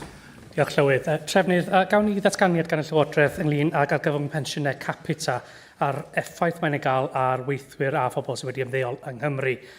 Dwi'n gwybod bod nifer o bobl wedi cael ei effeithio ganddo drwy'r oedi cyn derbyn eu taliadau pensiwn. Nid yw hynny'n cynnwys nifer o bobl sydd wedi cael eu hatal rhag ymddeol oherwydd oedi posib na'r bobl sy'n methu cynllunio'n iawn am nad yw datganiadau pensiwn ar gael. Fydde datganiad yn cael ei werthfawrogi'n fawr gan y bobl sydd wedi cael ei effeithio. Diolch fawr iawn am godi mater o bwys mawr, a dwi'n siŵr bod nifer ohono ni fel aelodau etholaeth wedi derbyn etholwyr yn cysylltu gyda ni yn bryderus dros ben am hyn. Gadewch i fi fod yn glir, mae problemau gweithredol parhaus gyda chynllun pensiwn y gwasanaeth sifil yn anerbyniol, a mae aelodau Cymreig cynllun pensiwn y gwasanaeth sifil yn heiddi gwasanaeth gwell. A mae'n drwg iawn gen i glywed am y problemau y mae gweithwyr ledled Cymru wedi wynhebu oherwydd digwyddiadau sydd y tu hwnt i'n rheolaeth ni. Mi byddai'n gofyn i'r gweinidog cabinet perthnasol fod yn rhoddi diweddariad i holl aelodau o ran hyn. Jason O'Connell. Diolch Llywydd. Trefnydd, can I ask for a statement from the Cabinet Minister for Enterprise on the delays to Tata Steel's electric arc furnace? Now, workers at the site were promised certainty, they were promised a bright green future, and that Welsh steelmaking would be secured. We remember these promises well. Instead, thousands of jobs have disappeared. Now, a few weeks ago, the leader of the opposition and I visited site and was told that all was well. But this week, we hear that the electricity grid is not ready and that Port Talbot now faces months more disruption and delay. Politicians rushed headfirst into net zero without thinking about the consequences or the transition. And as usual, the people left paying are the communities up and down this country of ours. Now, the old parties, Labour and the Tories, have failed the workers at Tata. They should be hanging their heads in shame. Now, the Welsh Government must act fast to ensure that jobs at Tata and up and down the supply chain are protected during this disruption. The future of Welsh steelmaking depends on it. Diolch. Wel, Llywydd, dwi ddim yn siŵr os oedd yr aelod yma ar gyfer y sesiwn efo cwestiynau'r prif weinidog lle ofynnwyd y cwestiwn hwn, ond yn sicr mi oedd ateb diamwys iawn a chadarn gan ein prif weinidog. Yn sicr o ran Plaid Cymru, dydyn ni ddim angen reform yn pregethu dda ni ynglyn â dyfodol o ran Port Talbot, a ni'n wedi bod yn ceisio cael Llywodraeth i fod yn gladoli a edrych ar opsiynau amgen. Mi oedd y prif weinidog yn glir bod y gweinidog cabinet dros fenter cysylltedd ag ynni a phrif swyddog gweithredol Tata Steel wedi trafod ddoe. Ddoe neu dillun? Ddoe, sori. Mae wedi bod yn wythnos hir yn barod. A fe gafodd sicrwydd bod y cwmni'n parhau i fod yn gwbl ymrymedig i'r prosiect ffwrnais ac drydan. Mi gadarnhaodd Tata fod y cwmni eisoes wedi cwrdd a chyfres o gerrig milltir allweddol yn y cymuned adeiladu a chludo cydrannau mawr sy'n ymwneud ag adeiladu'r ffwrnes arc. Felly mae Tata yn gweithio gyda'r grid cenedlaethol ac asiantaethau eraill i hyrwyddo'r prosiect yn gyflym ac yn ddiogel, a mi fyddwn ni fel Llywodraeth yn parhau i wneud popeth y gallwn i gefnogi'r gwaith hwn. Fel y nododd y prif weinidog hefyd, mae llawer o'r ysgogiadau hyn, dyn ni ddim efo'r grym yma yng Nghymru. Dyn ni angen gweithio mewn partneriaeth efo Llywodraeth y Deyrnas Unedig, a mae'r ymrwymiad hwnnw eisoes wedi wneud yma heddiw gan y prif weinidog. Janet Finn-Saunders. Diolch, Llywydd. I would like to request two statements, one being an urgent statement from the Cabinet Minister for Health and Care on the immediate eradication of ending corridor care. We know that in Ysbyty Glan Clwyd, it is absolutely disgusting what is going on there. We see people treated in corridors, cupboards, in chairs for several days at a time. 32% of these patients are being treated in non-designated clinical spaces. I'd put an FOI in several months ago and found that across the Ysbyty Glan Clwyd, Ysbyty Mela and Ysbyty Gwynedd, nearly 1,000 people had died whilst waiting in a corridor or waiting on a chair. Recently, one of my constituents died after several hours of waiting there, and somebody just placed a coat over that person. That is unacceptable. It's inhumane. Now, I know you'll probably refer to me, as you did to my colleague Paul Davis, that the Minister made a statement of his priorities. I did not hear about the eradication of corridor care in his priorities. If that isn't a priority, what is? My second statement I would like is on the very delayed... Mae'n drwg gen i, Janet, ond mae'n rhy hir nawr. It's gone too long. Trefnydd. Diolch, Llywydd. Yn gyntaf oll, ga i dweud pa mor ofnadwy di clywed y stori yna. Yn amlwg mae hynny'n gyfan gwbl anerbyniol a mi fyddai pawb yma, dwi'n siŵr, wedi brawychu o glywed hynny. Dwi'n siŵr bod ni gyd drwy waith achos fel aelodau wedi dod ar draws achosion cyffelib, a lle mae hynny wedi bod yn anerbyniol. Dio ddim yn deg ar y cleifion, dio ddim yn deg ar ei teuluoedd, dio ddim yn deg ar staff yn y math amgylchiadau. Mi fyddwn ni yn hoffi roed y sicrwydd i chi bod y gweinidog cabinet wedi cyfeirio at hyn yr wythnos diwetha. Mae o eisoes wedi bod yn trafod hyn ac yn mynd ati i weld sut byddwn ni yn gallu cymryd camau pendant. Mi fuodd y gweinidog cabinet dros iechyd ac i ymweld ac un hwb llawfeddyddol a diagnostig bydde yng Nghastell Nedd, Port Talbot, sydd yn gweld effaith go iawn ar gleifion. Mae yna ystod o bethau dyn ni'n trio wneud i osgoi pobl fod yn cyrraedd sefyllfa o argyfwng fel yna, oherwydd ddyle bod yna driniaeth cynt ar gael a ddim ar y pwynt yna. Felly yn sicr, mae'r ymrwymiad pendant yna gan yr ysgrifennydd cabinet dros addysg, dros iechyd, a mae o yma a wedi clywed hynna ganddoch chi heddiw. Sora Cwpl Asad. I know the leader of Reform raised the crisis facing newly qualified midwives at FMQs, but I make no apology for returning to it. When a constituent comes to me in this situation, I have a moral imperative to give this a voice. This constituent has explained that despite having 2,400 hours of unpaid placement on dangerously understaffed wards, she and her peers are being told 3 months from qualifying to look for work outside of the profession because these posts do not exist. She reports 60 graduating come from Cardiff alone against 69 midwifery posts in the entirety of Wales. So I'd like to say this is a tragic waste of talent when maternity services are under acute pressure.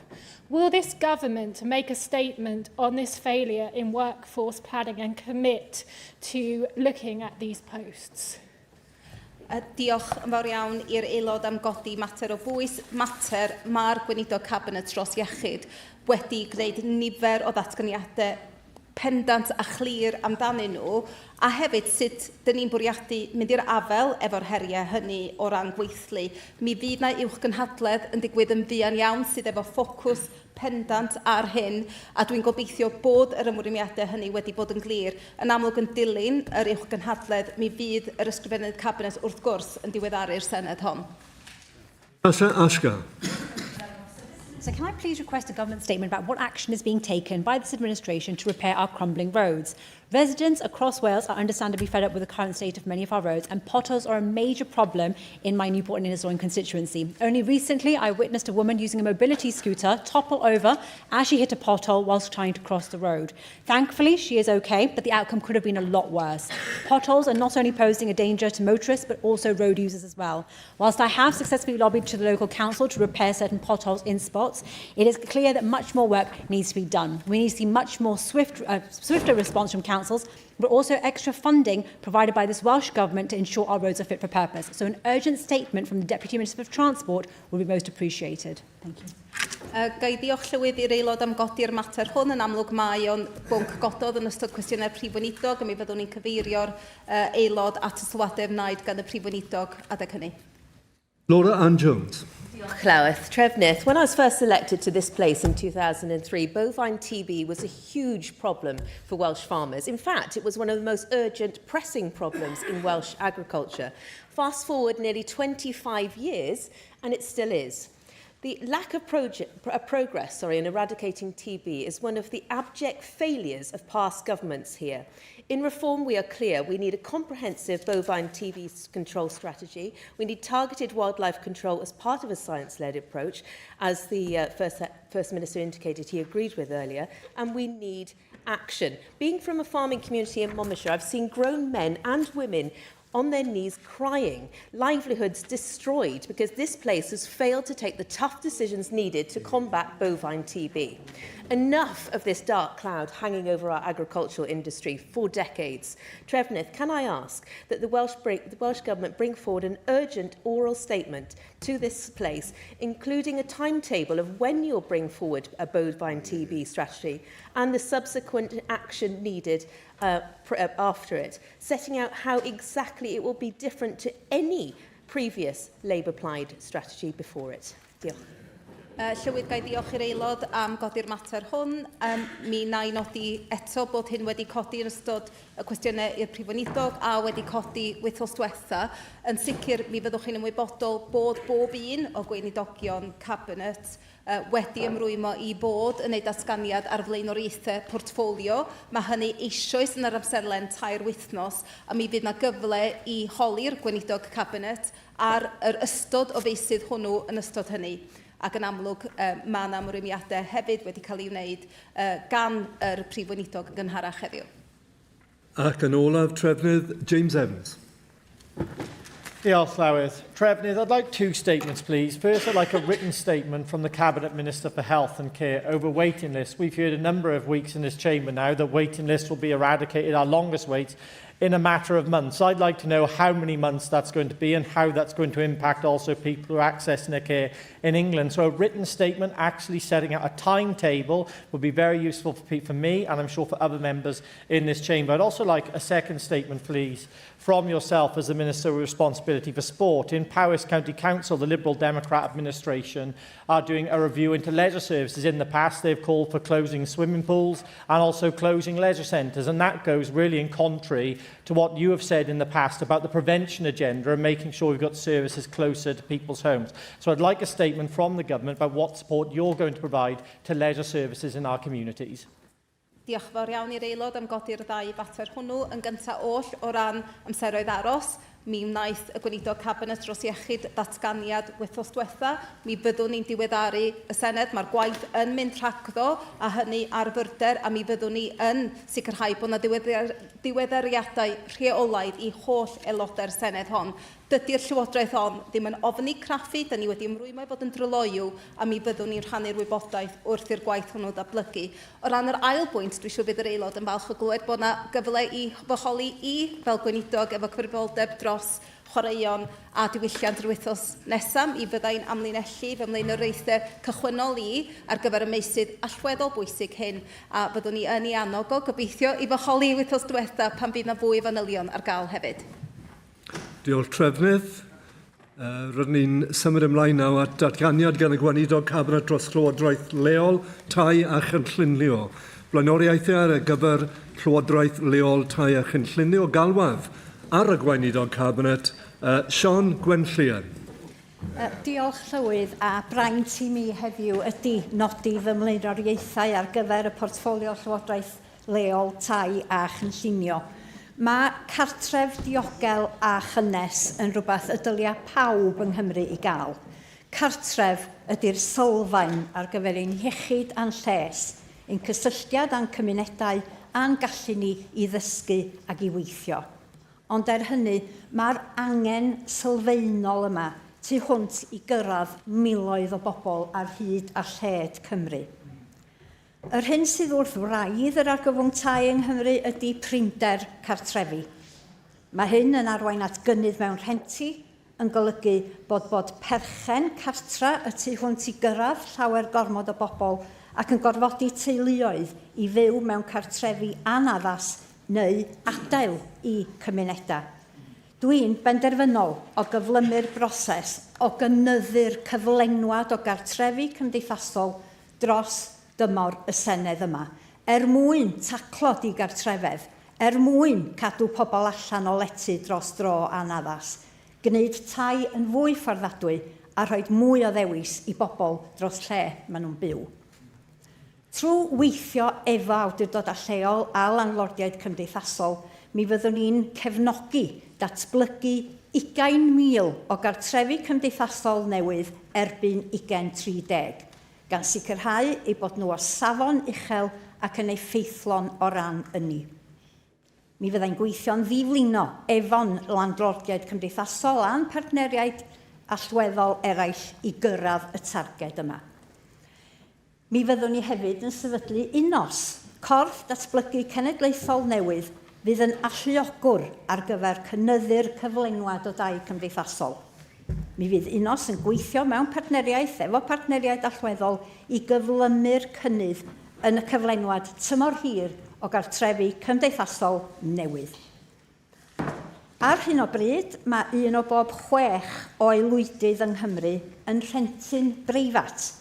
Mae'r sector rhentu preifat yn chwarae rhan bwysig yn y maes tai yng Nghymru, ac mae llawer o landlordiaid yn darparu llety a chymorth o ansawdd uchel.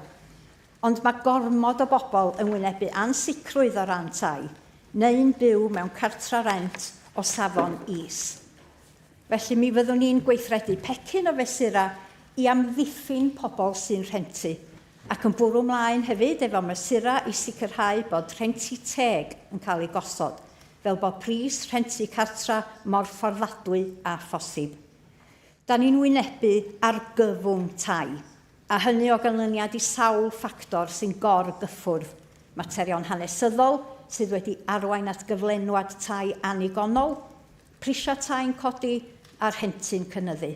Mae hynny'n gadael pobl mewn clodi neu mewn argyfwng.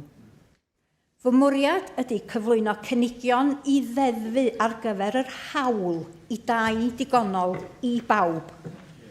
Mi fydd y polisi tai yng Nghymru yn gwireddu'r hawl yma'n raddol, gan ganolbwyntio ar daclod i gartrefedd, gwneud yn siŵr fod costa tai yn adlewyrchu incwm lleol yn well, cefnogi perchnogaeth gymunedol, hybu'r iaith a'r diwylliant Cymraeg, a helpu pobl ifanc i aros yn eu cymunedau.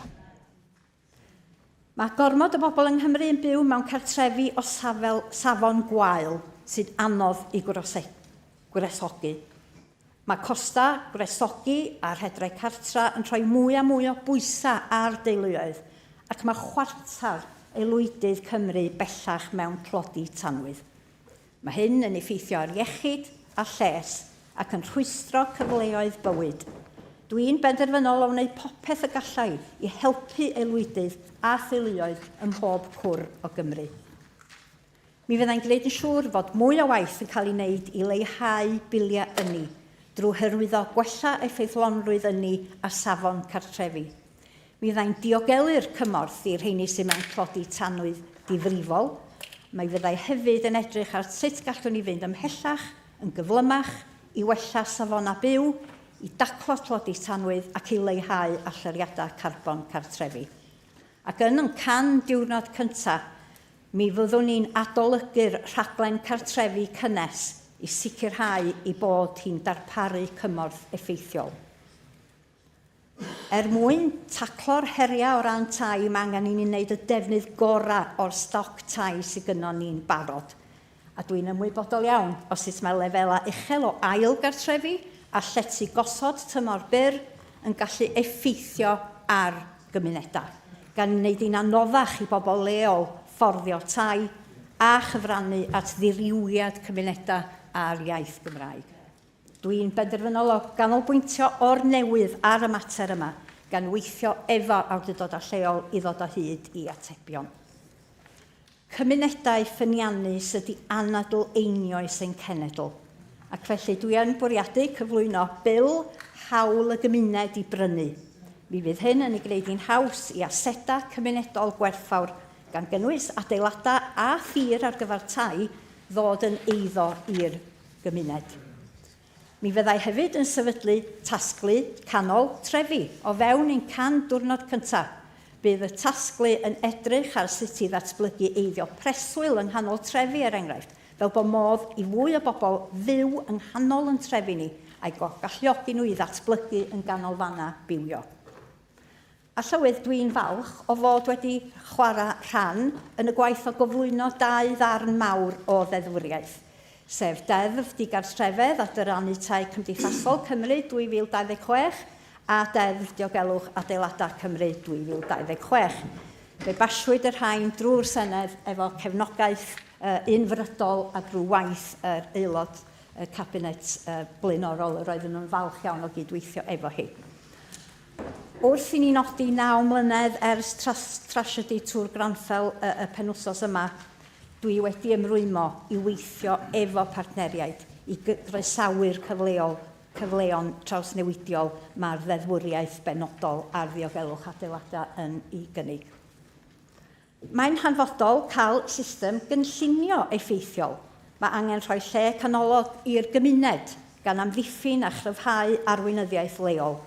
Ac i wneud hyn, mi fyddwn ni'n cymryd camau pellach i ddiwygio a symleiddio'r fframwaith ddeddfwriaethol a pholisi y maes cynllunio. Gyda cartref yn sylfaen ar gyfer lles a pherthyn, mae gwasanaethau cyhoeddus, cryf ac effeithiol yn hanfodol i greu cymunedau bywiog wedi cysylltu'n dda.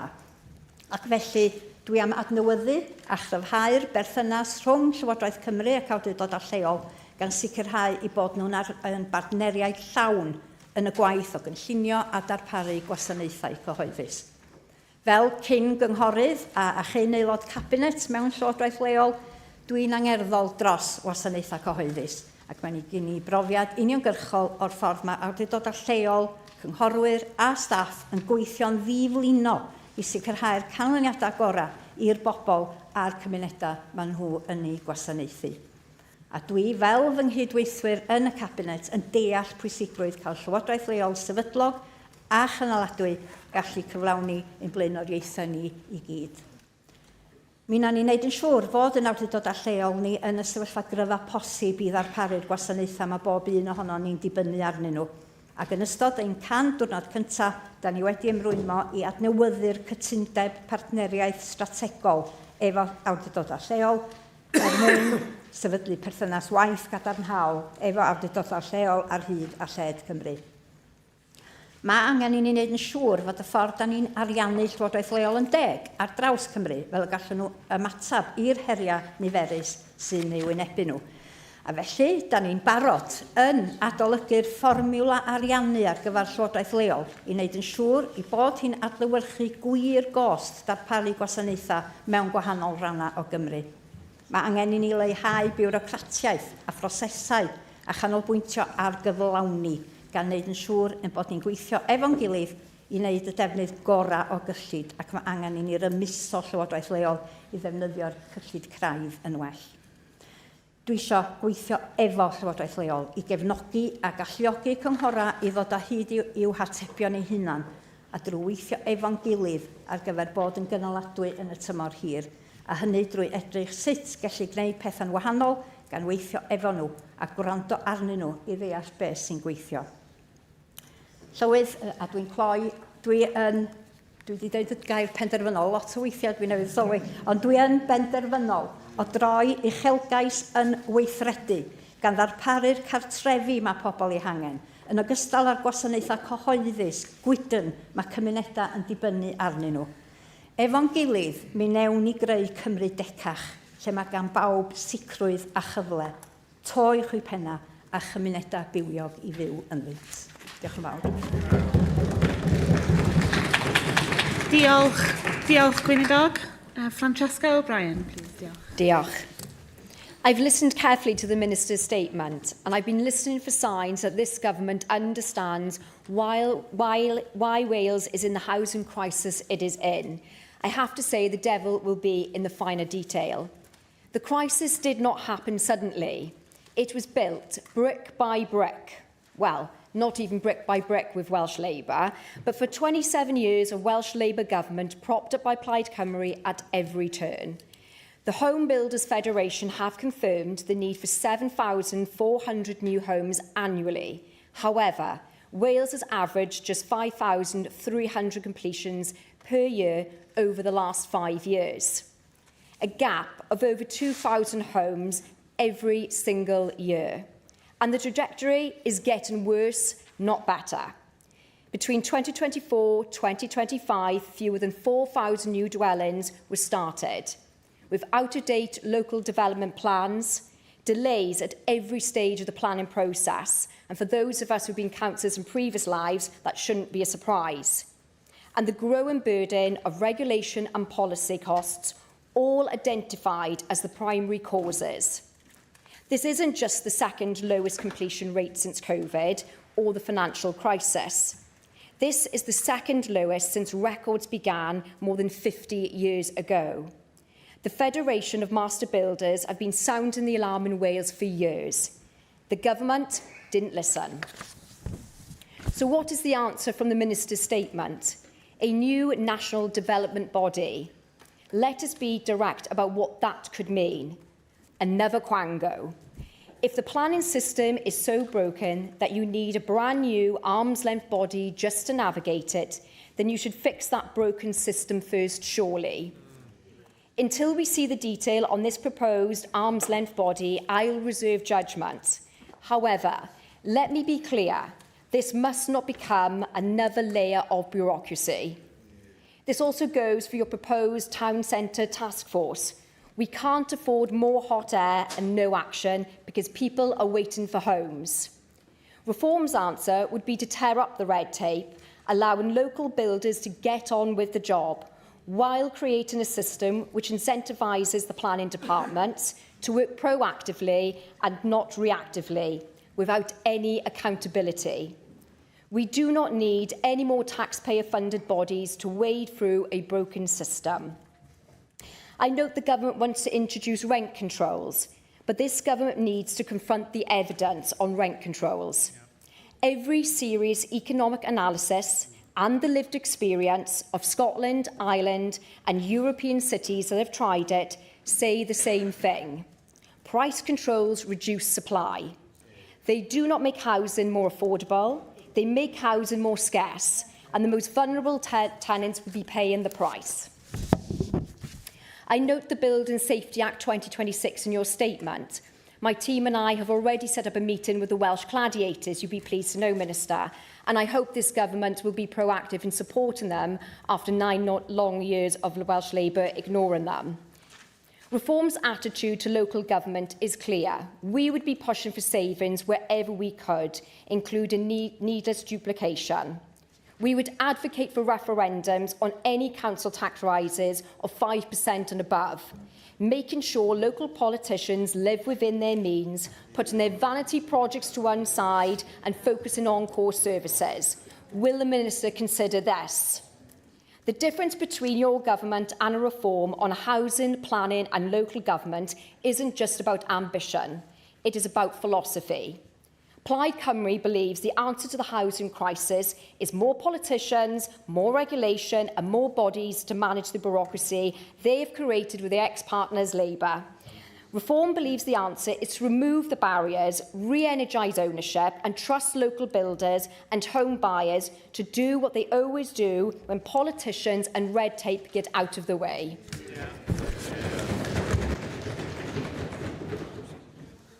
Diolch yn fawr iawn I chi am yr cwestiynau yna, neu o leia y sylwadau yna. Falch iawn o obeithio bod ni'n mynd I fedru ffeindio rhywfaint o dir cyffredin. Yn sicr yn cytuno efo chi fod na argyfwng tai, ac da chi wedi rhestru rei ystadegau yn fyna ynglyn ag adeiladu tai yn gyffredinol. Mae'r argyfwng I mi yn cael ei ddangos yn glir iawn yn y niferoedd o bobl sydd mewn llety dros dro, oherwydd bod nhw'n wynebu digartrefedd oni bai bod nhw mewn llety dros dro. Ac mae pobl sydd wrth I ni siarad heddiw, plant ar ei ffordd adro o'r ysgol, I dreulio nosweithiau mewn llety B&B, mewn stafall fach lle dos na ddim cyfleustera ar gyfer gwneud bwyd, lle dos na ddim lle I wneud gwaith cartra. Dyna hyd a lled yr argyfwng da ni yn wynebu. Mae yna ers diwadd mis Mawrth 2026, mae yna 10,509 o unigolion yn byw mewn llety dros dro. Ac mae 2,267 o hynna yn blant dibynnol o dan 16 oed. Fedrwn ni fel cenedl, fedrwn ni fel gwlad ddim bod yn gofa y math yna o sefyllfa. A dyna pam mae'r ffocws clir gen i ynglyn â cynyddu y cyflenwad o dai cymdeithasol mwyn gallu symud pobl ymlaen o'r math o sefyllfaoedd yma fydda na neb yn dymuno i unrhyw un fod ynddo fo. A felly, dyna pam mae'r pwyslais penodol ar gynyddu'r cyflenwad o dai cymdeithasol. Ac i wneud hynna, mae rhaid i ni fod yn gyrru yr agenda ymlaen, a dyna pam dwi yn meddwl bod o'n bwysig bod ni yn sefydlu corff hyd braich unos mwyn rhoi yr cyfle yna i ni weithio'n dymor hir, ac mwyn i ni fod yn edrych ar y cyllido sy'n angen rheidrol ar gyfer cynyddu y cyflenwad, ac mwyn i ni fod yn rhoi ffocws clir iawn ar gael gwarad o rei o'r materion da chi wedi sôn amdanyn nhw yn y maes cynllunio ac yn y blaen sydd yn dal pethau nôl. Dyna di'n datrysiad mi, dyna da ni'n gweld ydy'r ffordd ymlaen. Dwi ddim yn clywed llawer o ddatrysiadau yn dod gynnwch chi, da chi'n disgrifio'r sefyllfa, ond edrych ymlaen os oes gynnwch chi bethau penodol i drafod fel datrysiadau hapus iawn i fod yn trafod hynna. Da chi wedi sôn am nifer o bethau eraill, ond dwi'n siŵr wneith hynna godi mewn datganiadau gen bobl eraill a na i atab nhw. Mike Hedges. Thank you, Presiding Officer. I'm not actually a Deputy Presiding Officer. I'm not actually the spokesperson on this. Jane Bryant is. So I think perhaps you might want to call Jane Bryant now and call me later on. I'm happy to. Yeah, thank you. Thank you, Mike. And diolch, Deputy Llywydd, and welcome to your role, Cabinet Minister. Local government is key in making sure frontline services are delivered, and these are services that we rely on day in, day out. The Cabinet Minister says that she wants to renew and strengthen that relationship with local government and Welsh Government. And I really hope this includes engaging with all local authorities, including those in urban areas, regarding the review of the local government funding formula. The funding formula is based on a complex mix of indicators, and work was ongoing to update some of those indicators. And it will be really good to understand whether that work will continue at pace, or will it be stopped while there is a review of the funding formula. Also, I know that local authorities would like to know whether the Cabinet Minister expects the funding pot for local authorities to be bigger, or will the pot still be the same. Everyone deserves a place to call home. A warm, secure and affordable home is fundamental to good life. And the 20,000 new social homes commitment mentioned today is familiar. And the Welsh Labour Government invested £2 billion to deliver more than 20,000 homes for rent in the social sector in the last Senedd terms. Record levels of delivery combined with record levels of investment help the sector and the pipeline to be strong. We all know that there was more to do across all tenures, and that's why Welsh Labour committed to deliver 100,000 homes over the next 10 years. The Government has pledged to establish a new national development body and social housing enabler, INOS. How will the success or failure of INOS be measured? This is on top of the new style WDA, and it would be good to know in what way the establishment of Quangos cuts bureaucracy and boosts our economy. The importance of our town centres is something that we should all care about. None of them should or are the same.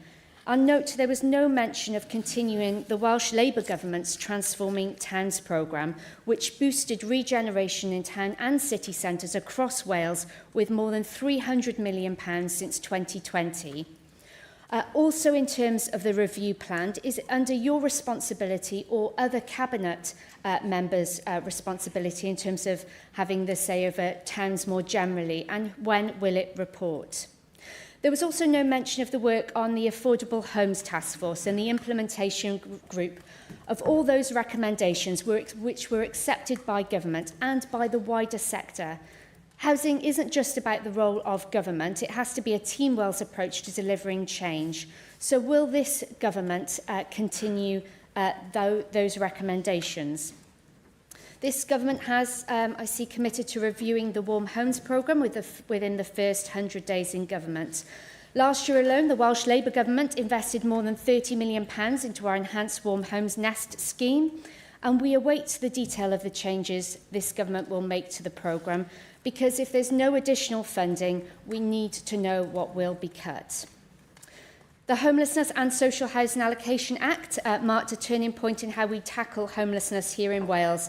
The legislation, which I was proud to bring in under the last Welsh Labour Government, gives us a tool to ensure people across Wales access the right support before crisis hits. However, as with any legislation, implementation is key. So can you, Cabinet Minister, outline how you will ensure that this legislation will actually make a real difference to transform our homelessness system?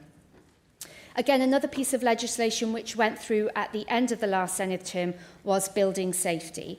I know there's still work to do around the planning and implementation. I look forward to discussions as that develops. This is absolutely key as part of our response to the Grenfell tragedy. People must feel and be safe in their own homes. Your plans on the right to adequate housing, again, this was something that was started in the last Senedd term, and members will be keen to hear what works to be done ahead of any proposed legislation. And I was also glad to see this government agrees with the Welsh Labour Manifesto commitment to create a community right to buy. Empowering people to keep their special local places for community use is something we should all strive to do. And I know that work on this started under the last Welsh Labour Government. And will this be a year one bill? Finally, there was no mention today of support to help people get people on the housing ladder. The Welsh Labour Government extended Help to Buy when the Tories closed England's scheme in 2023. How will this Welsh Government help first-time buyers? Diolch yn fawr iawn, Jane. Thanks for those. I counted 11 topics there, which is fantastic, and I'll try and cover all of them and answer some of the questions already raised earlier on. So you started with the funding formula for local government, and absolutely we are looking at how the funding formula may need to be reformed. Yes, we are continuing with the work that started in the previous administration, but I'm looking in the round now whether or not we need to be expanding that to look at the actual principles as well and underpinning the funding formula. You asked about local government finance, and we, as Plaid Cymru, were delighted to have secured a sum of, I think at the end it was 112.8 million extra for local government in this financial year. So, you know, that has enabled local government to keep the rises in council tax to around 4% in most cases. The delivery towards the target of 20,000, you know, I am really pleased that the last government, working in partnership with the RSLs and with the local authorities, really did manage to push that target forward. You didn't quite make it, but I understand that by the end of this Senedd, this year, that we will have reached 20,000. So that is a great place for us to be starting. We are more ambitious in trying to have a target which is for 4 years rather than 5. But there is a pipeline of projects coming through. And, you know, I do say thank you for pushing that on during the last Senedd. In us, I am convinced that we need to have an arm's length body to accelerate the speed at which we are delivering. We need long-term looking at solutions and long-term planning. And actually, most people in the sector now, in the housing sector and in the housing support sector, recognise that we actually need now to be setting up an arm's length body so that we can actually push things forward much quicker than they have been. On town centres, you mentioned the transforming towns. Well, the projects that have already been agreed obviously are in that, and we'll be looking through the task force, which I will be convening, but obviously there are implications for other cabinet ministers as well, in particular around reform of small business rates. So we will be, getting the task force together, and there'll be, I will be making an announcement on that within the 100 days.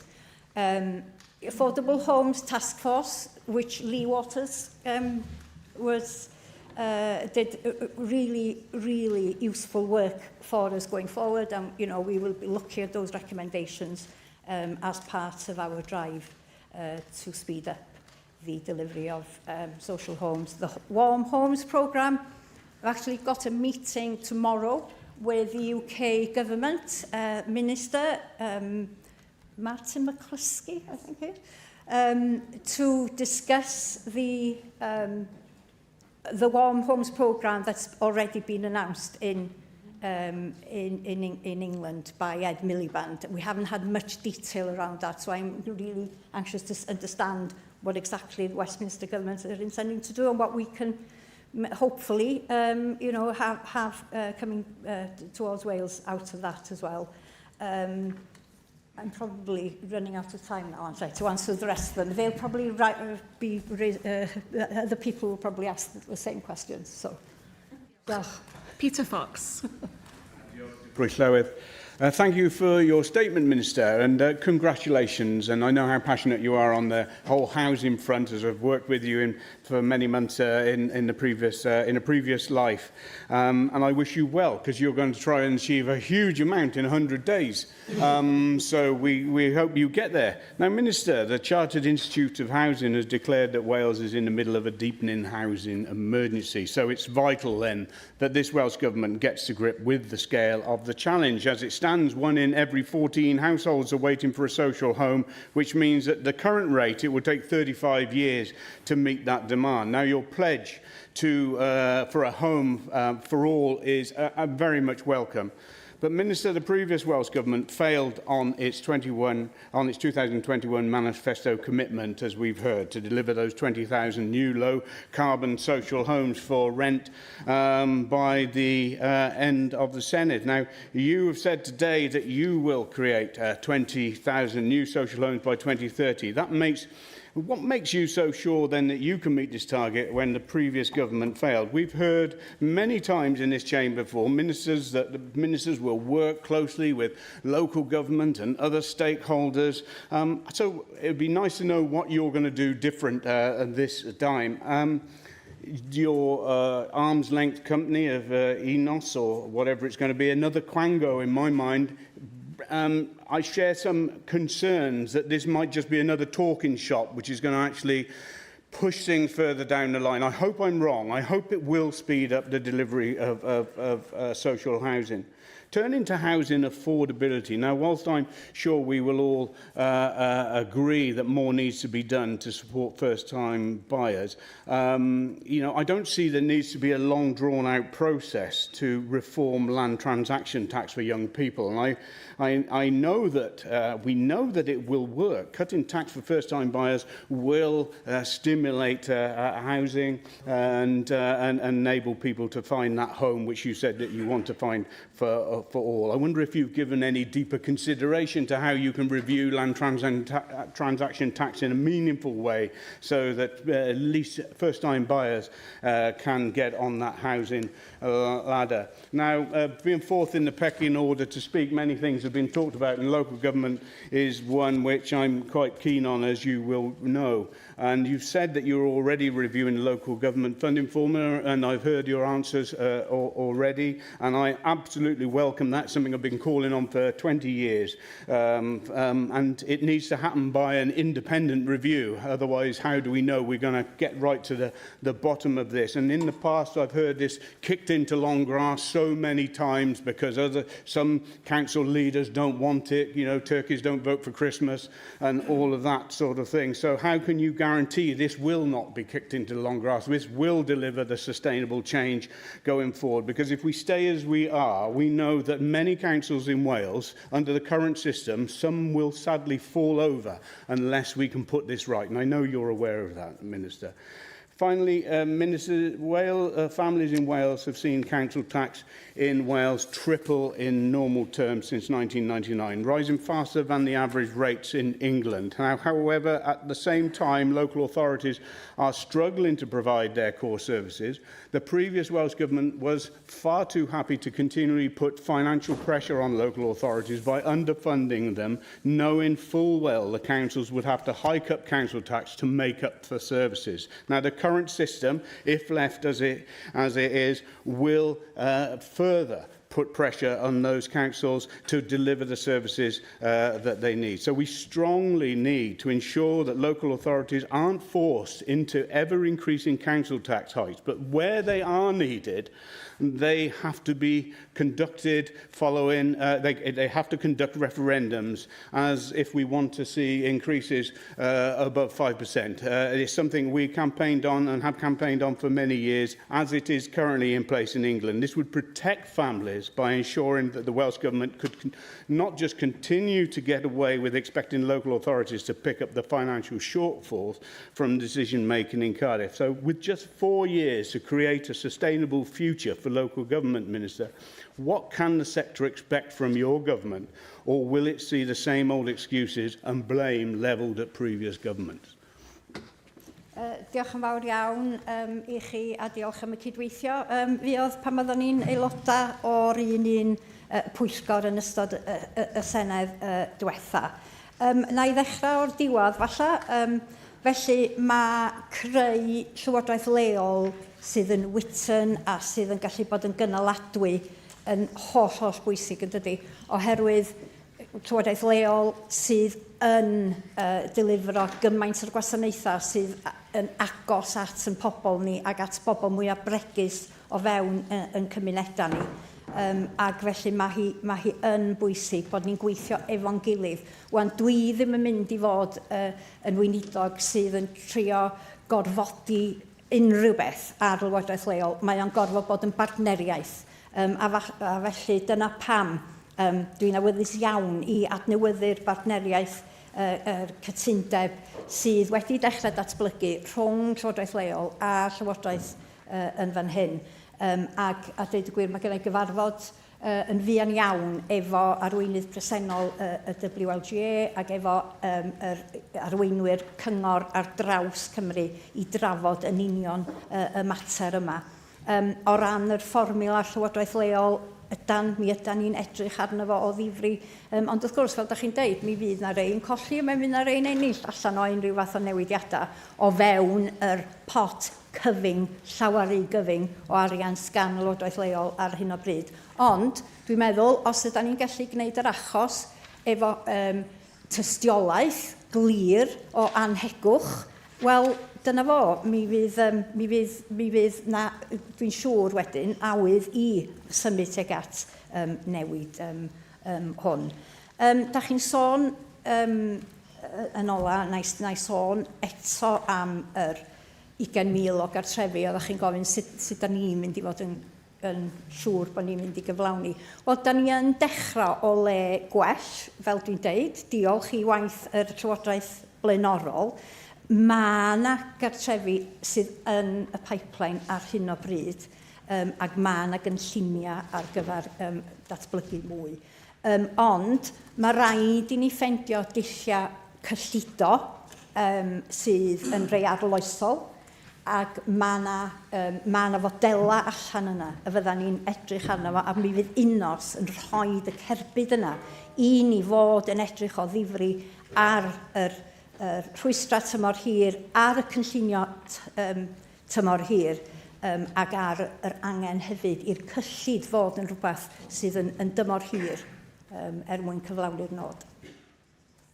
Hassan. Thank you.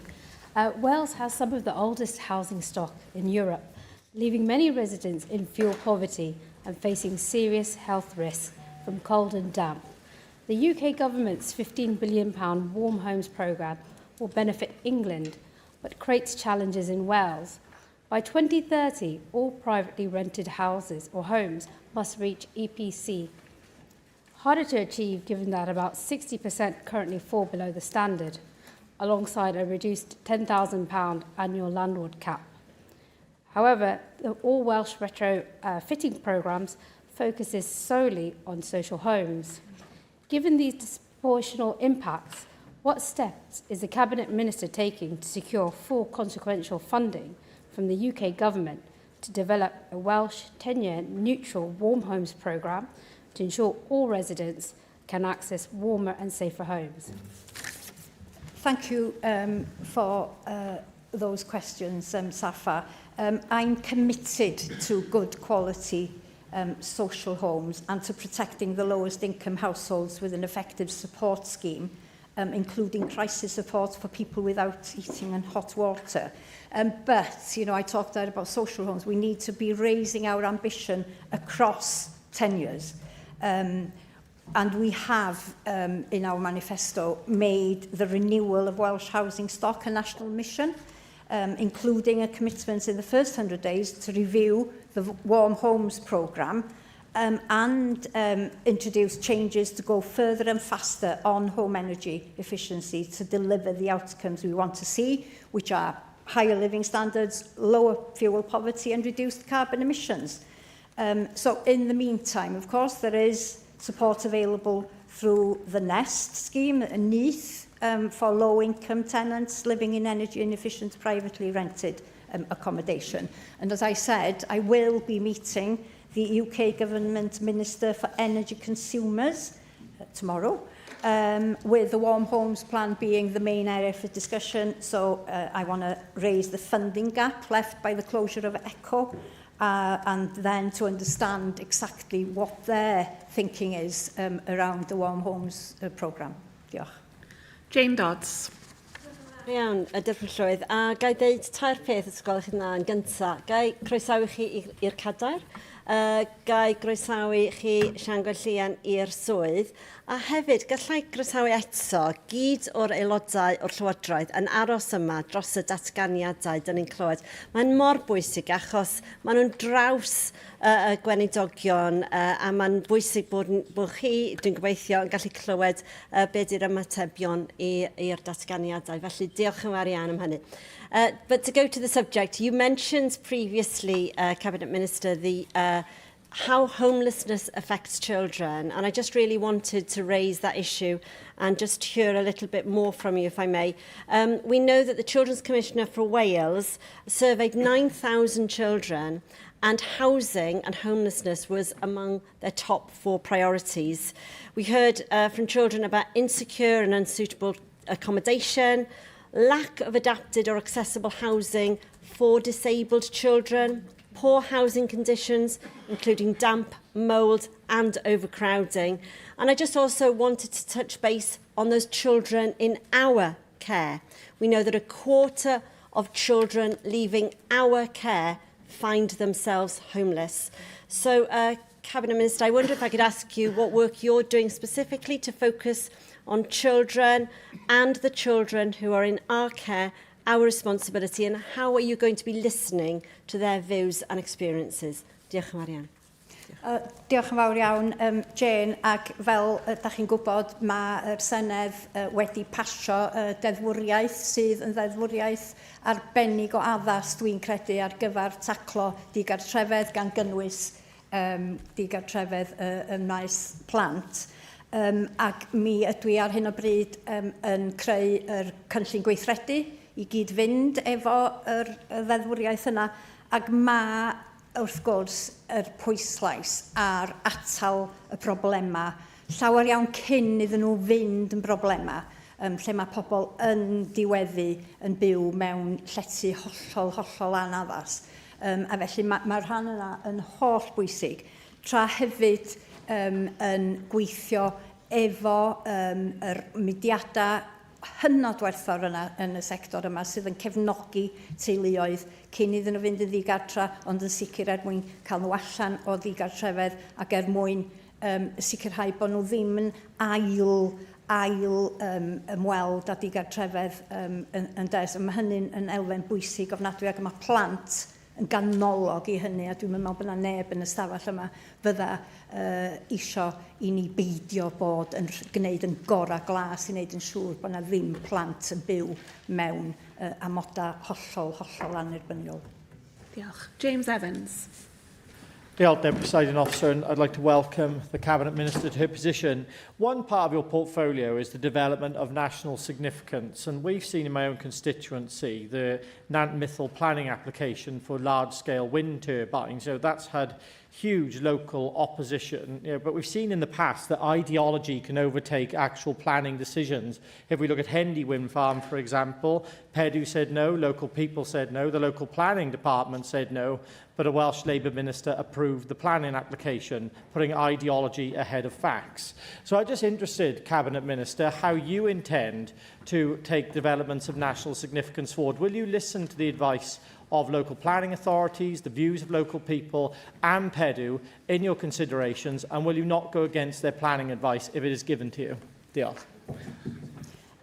Diolch, James. You're quite right to point to the fact that this is in my portfolio in terms of the developments of national significance, and I will always look at the evidence, I will listen to advice, and I will listen to concerns, but you will understand that we have a policy framework at the moment.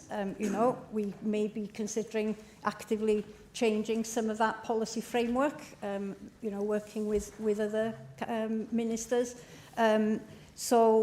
Absolutely, but I will absolutely read reports and listen to what communities are saying, but it all has to fit in within the legal framework, obviously. Mike Hedges, we'll try again. Thank you, Deputy Presiding Officer. I'm a member of the Cooperative Party. I was very disappointed to see no mention of cooperative housing. Under housing cooperative tenure, members of that cooperative have the collective power to manage the accommodation between them. As decisions are made by the members, the principles of both community ownership and democracy are placed at the very heart of housing cooperative models. There are strong cooperative housing sectors in countries across Europe and North America. In Sweden, 2 large cooperative organisations provide over 750,000 homes, which is approximately 18% of the total population of the country living in cooperative housing. Wales has made some progress in recent years with support from Nationwide and Compass and the Welsh Government, not as much as I would like, and I've raised this previously with previous ministers. Why does the Minister not believe that cooperative housing is an important tool in increasing housing provision in Wales? I disagree with your point there. I do think that cooperative housing is an integral part of the solutions to the housing crisis.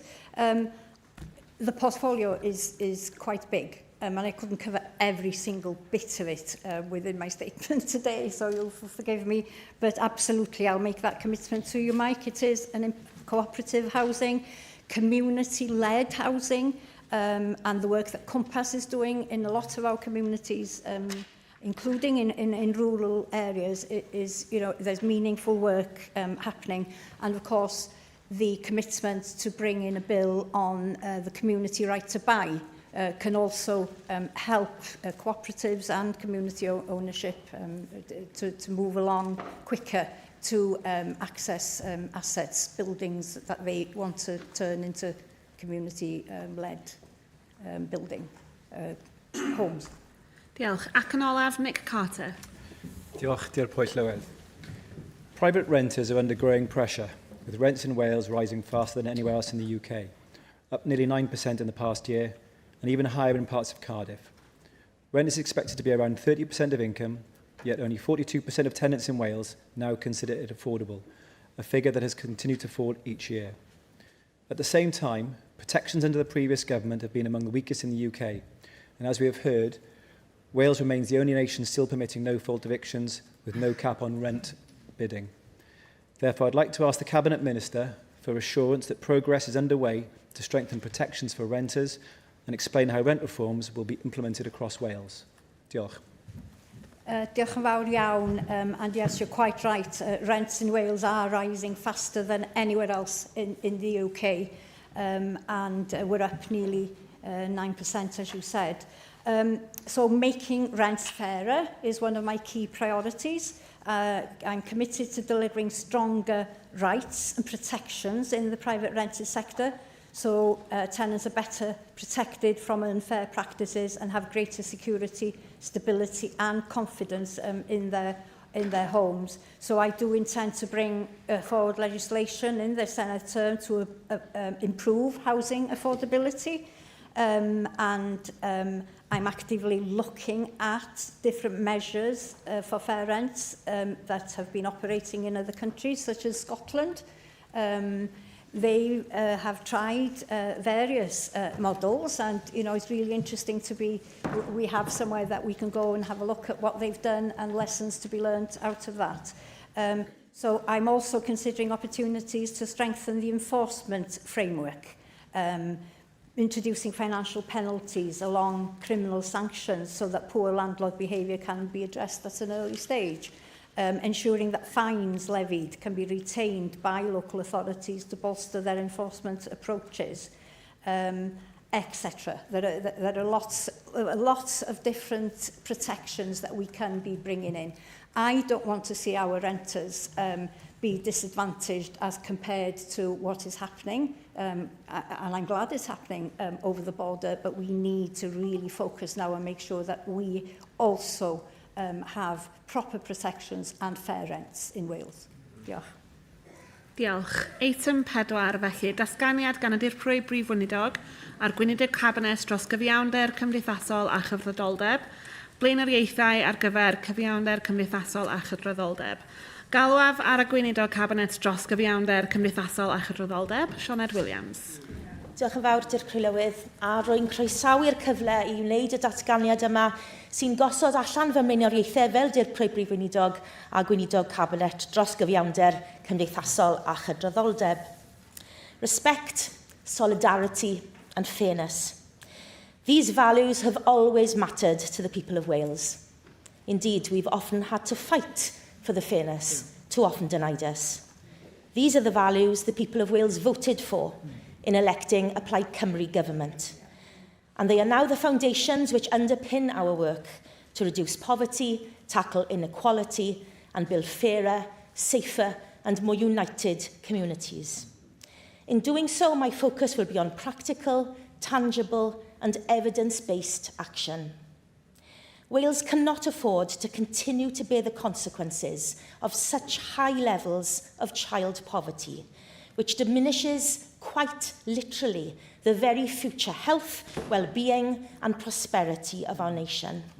The impact on public services is huge, and the human cost is morally unacceptable. That's why we've placed reducing poverty and improving life chances for children and families at the core of our work as a Plaid Cymru Welsh Government. One of the key tools we will use to tackle poverty and inequality is ensuring childcare is more affordable and accessible, something which consistent and international evidence demonstrates is a critical step. We are already taking forward a new transformational universal childcare offer that will help families with the cost of living, boost families' incomes, and give all children the best start in life. At full expansion, our childcare offer will be the most generous in the UK, with every child aged 9 months to 4 years entitled to 20 hours of funded childcare every week, for 48 weeks a year. And for those children aged 3 and 4, whose parents are in work, education or training, we will maintain the existing offer of 30 hours of funded childcare per week. We are actively working with local authorities, providers and partners to complete the rollout of funded childcare for 2-year-olds that was begun but not completed by the previous Welsh Government. And while we are focused on delivering this key phase, we are also planning and testing for the next phases of expansion. To support this, I am today announcing membership of our new expansion of Childcare Expert Steering Group, one of our 100-day commitments. This expert group will be key to delivering the transformational change this government has promised, and the group's central mission will be to firmly establish the phased delivery of our childcare offer, with workforce planning, improving access and streamlining application as clear priorities. Wrth i ni ysgogi cynnydd tuag at ehangu gofal plant trawsnewidiol, bydd gofal plant cyfrwng Cymraeg yn rhan anatod o'r uchelgais honno ym mhob ran o Gymru, a fydd yn cryfhau'r llwybr blynyddoedd cynnar i addysg cyfrwng Cymraeg. Dyrprwy lywydd rydyn ni'n gwybod fod angen ymyrieithau strategol sydd wedi targedu os ydyn ni am wellat lefelau tlodi plant yng Nghymru. Mae'r lefelau hyn yn rhai cywilyddus o uchel sydd heb gael digon o sylw gan lywodraethau blaenorol. A mi fyddai'n datblygu strategaeth tlodi plant newydd, yn seiliedig ar dystiolaeth ac arfer da, a fydd yn gwneud yn glir sut byddwn yn cyflawni newid a chanlyniadau go iawn.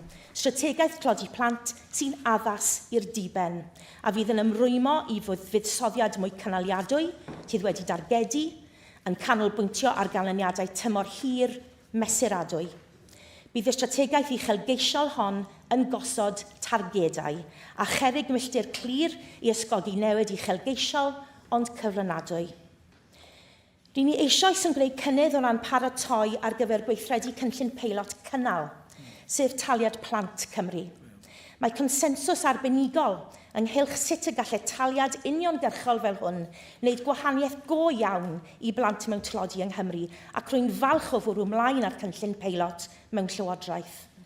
Mae'r ymyrraeth hon yn seiliedig ar dystiolaeth gadarn o'r hyn sy'n gweithio, ac fel rhan o'n cynllun can diwrnod, rwy wedi comisiynu tîm arbenigol i arwain ar ddylunio, cyflwyno, monitro a gwerthuso cynnal.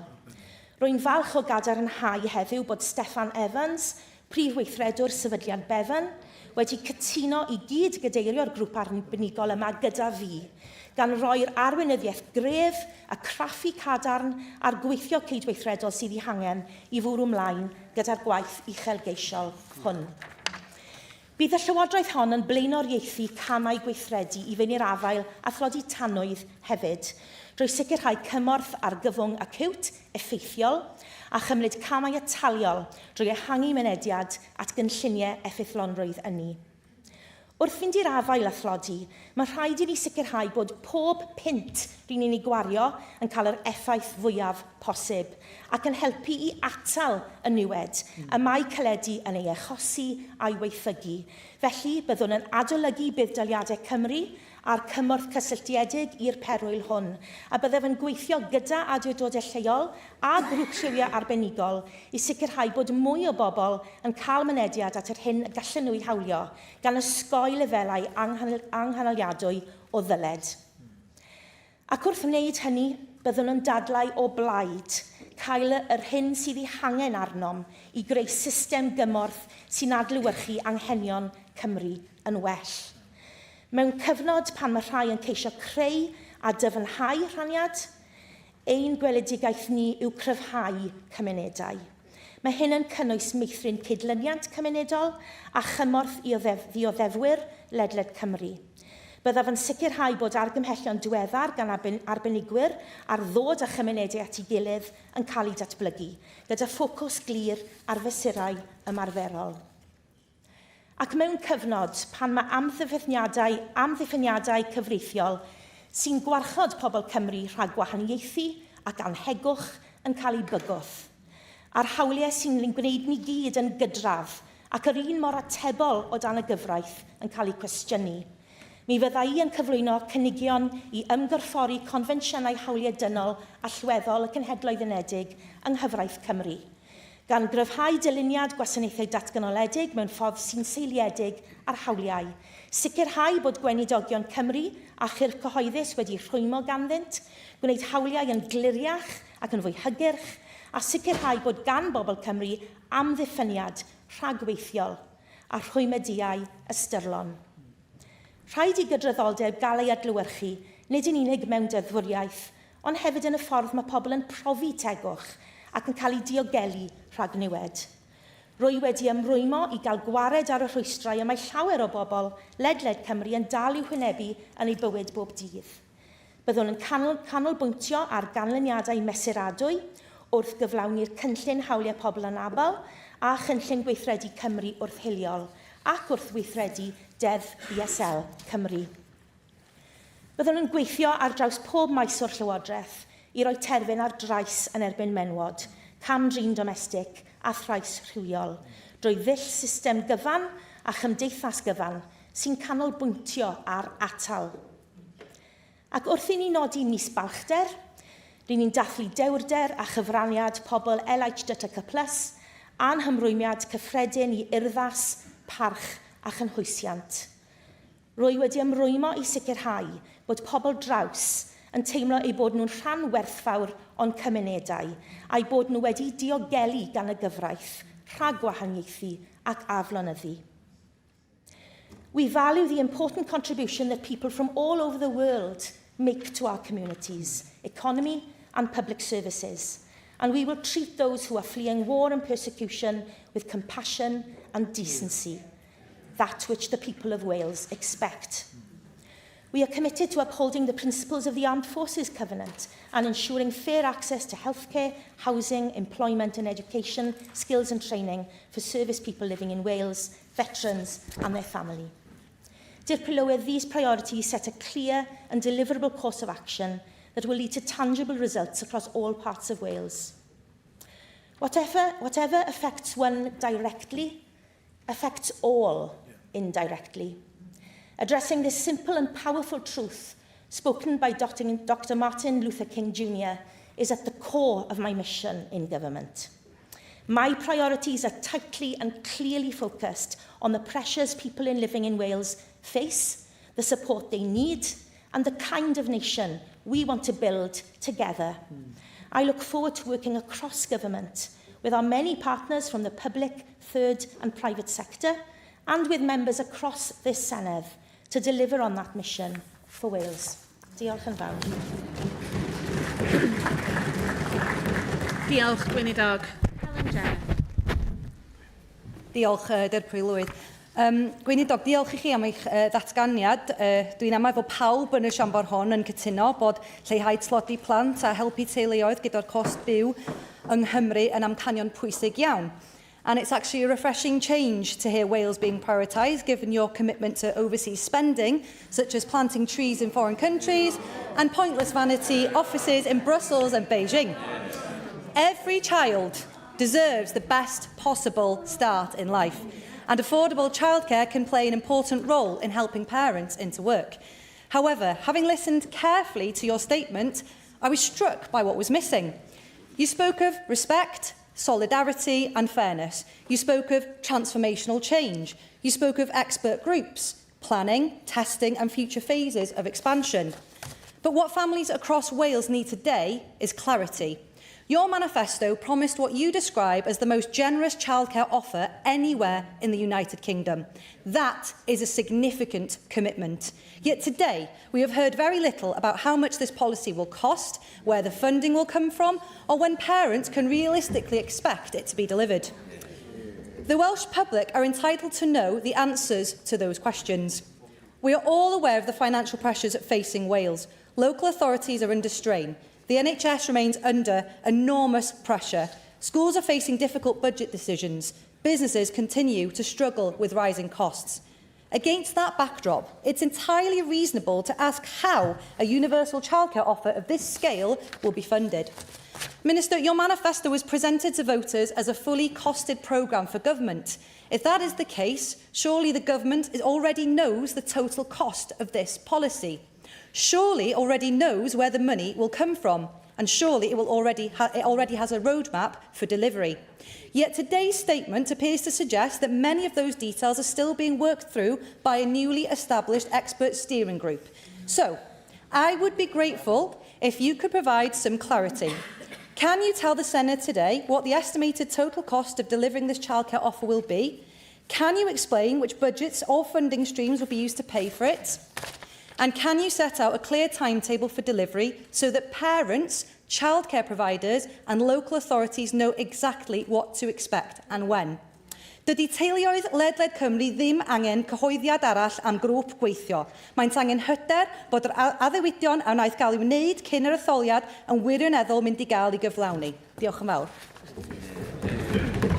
Diolch yn fawr i'r aelod am ymateb. Wy'n falch o glywed chi'n cytuno bod tlodi plant angen bod yn flaenoriaeth.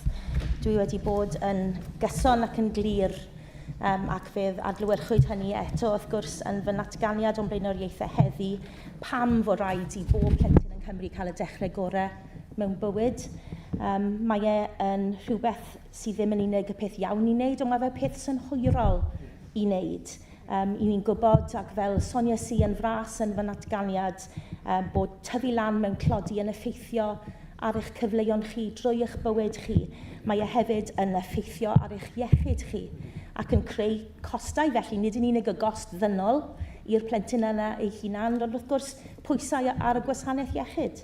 Mae hefyd yn effeithio ar sut ych chi yn cael unrhyw lwyddiant o ran addysg. Ac wrth gwrs mae hynny wedyn yn mynd I effeithio ar eich cyfleuon chi ar gyfer gwaith ac llewyr chi yn eich bywyd. Felly dyna pam I ni angen wneud yn siŵr bod ni yn rhoi tlodi plant wrth ganol popeth I ni'n wneud. Oedd yn ddiddorol clywed hi'n sôn bod hi'n cydnabod hefyd rôl gofal plant yn hynny o beth, achos dwi ddim yn meddwl wnaethon ni hyd yn oed gweld cyfeiriad at hynny yn manifesto reform, felly mae'n braf clywed bod chi nawr yn cydnabod pwysigrwydd hynny ac fe, os dwi'n cofio'n iawn, cofio rhai ymgeiswyr reform yn sôn mewn rhai hystingau, fel merched yn syml jyst mynd I aros gatre ac edrych ar ôl y plant a ddim cydnabod y cyfraniad a'r cydraddoldeb bod angen I chi... O, dwi ddim wedi gorffen yr ateb, ond fi'n ei gario ymlaen, ond I jyst yn trio gweld os oedd modd I fi gario ymlaen a bod pobl eisiau gwrando ar yr atebion, ond dyna ni. Na I jyst sôn yn fras te ynglyn â eich galwad chi ynglyn â y costau.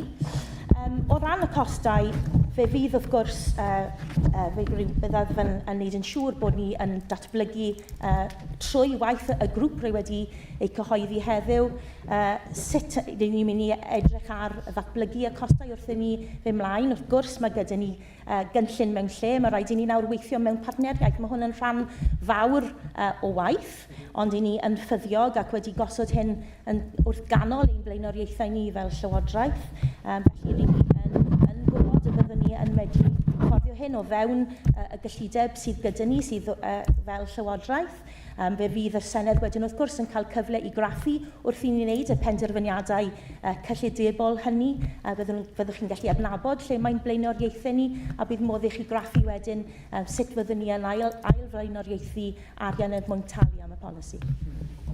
Diolch. Lynn Eagle. Thank you, Deputy Llywydd, and can I congratulate the Deputy First Minister on her appointment and welcome her to her post. Every child does deserve the best start in life, and under the last Welsh Labour Government we rolled out free school lunches for all children in primary schools, serving over 50 million meals. We have continued to invest £150 million per year in the Pupil Development Grant, and we continued to support families through the School Essentials Grant. And the UK Labour Government, which lifted the two-child benefit cap, will make an immeasurable difference in tackling child poverty here in Wales and across the UK. Now, we all want to see more money in families' pockets, but we know too that families are keen to know more about Plaid Cymru's plans, and it is now for them to set out the details. And the details have been fairly scant in terms of how those policies are to be funded or some of the timescales around them. If I can ask first of all about the cynnal payment, Government. Commitments have been made in the media that would be rolled out as soon as possible after the first 100 days. The BBC reported that you'd been asked, would the payment start after the first 100 days? And the BBC reported that you had said yes. But now we see that there is to be a steering group. So I wanted to ask if you could update that assessment of the timescale.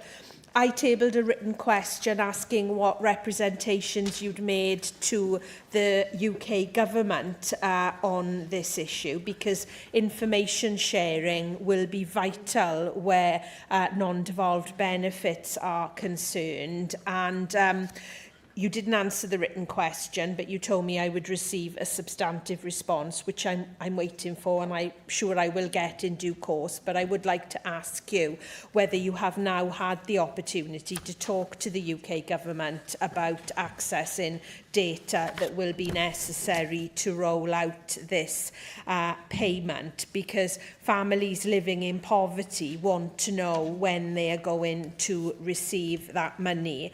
Now, there's been some discussion already about your flagship childcare policy, which does come with a very large price tag. I do think there is a lot of anxiety about how this policy is to be funded, and some estimates suggest it could be up to £400 million. Will it, for example, be taken from other programmes to tackle child poverty? I'm very anxious that you may use the consequentials that are coming to Wales for additional learning needs to fund that policy. So I would like to ask you, what initial assessment have you made, given that there is now a steering group in place about where that money will be coming from? Now that you've appointed a steering group, I'm assuming that you've also had discussions with them about the timescales for their work, and I wondered if you could set out some more detail on that today. Now, we all know that the first 1,000 days of a child's life is absolutely crucial and can determine their whole life chances going forward. And I'm really keen that when we talk about childcare, we're not just thinking about working parents, we're also thinking about a really high quality offer that is very child focused. So I wondered if you could say a bit more about how you're going to ensure that what is delivered will be fundamentally child focused. We know that there are lots of issues with school preparedness now that we've got children who are starting school unable to use language, that we've got children starting school still in nappies. To what extent will tackling some of those school preparedness issues be part of your work? The Flying Start programme isn't just about childcare, as you know. It's got 4 components: speech and language, enhanced health visiting, parenting support and childcare. What assurances can you give that the families who need that multifaceted offer will continue to get that support? And finally, can I say that I welcome the commitment in your statement to a rights-based approach to policy. You've said that you look to incorporate key UN conventions in Welsh law. Can I just ask you to clarify that that will include the UN CRC, because I do believe that we've got more work to do in making sure that our often stated commitment to children's rights is fully embedded into law. Diolch yn fawr. Thank you for your response to the statement. And we'll start with free school meals. Obviously, that was, I think it was the first couple of debates that I led on when I was first elected into this Senedd. It's something that my party have long campaigned on together with anti-poverty campaigners. We know what a difference it makes, and we were very pleased through our cooperation agreement with the last Labour government to be able to introduce that. It has made a huge difference. And when we saw the cost of living crisis peak, how glad we were that that was in place. Yeah. Of course, we saw a report by the Bevan Foundation, didn't we, just at the end of this term, looking forward, the last term, looking forward to this new Senedd.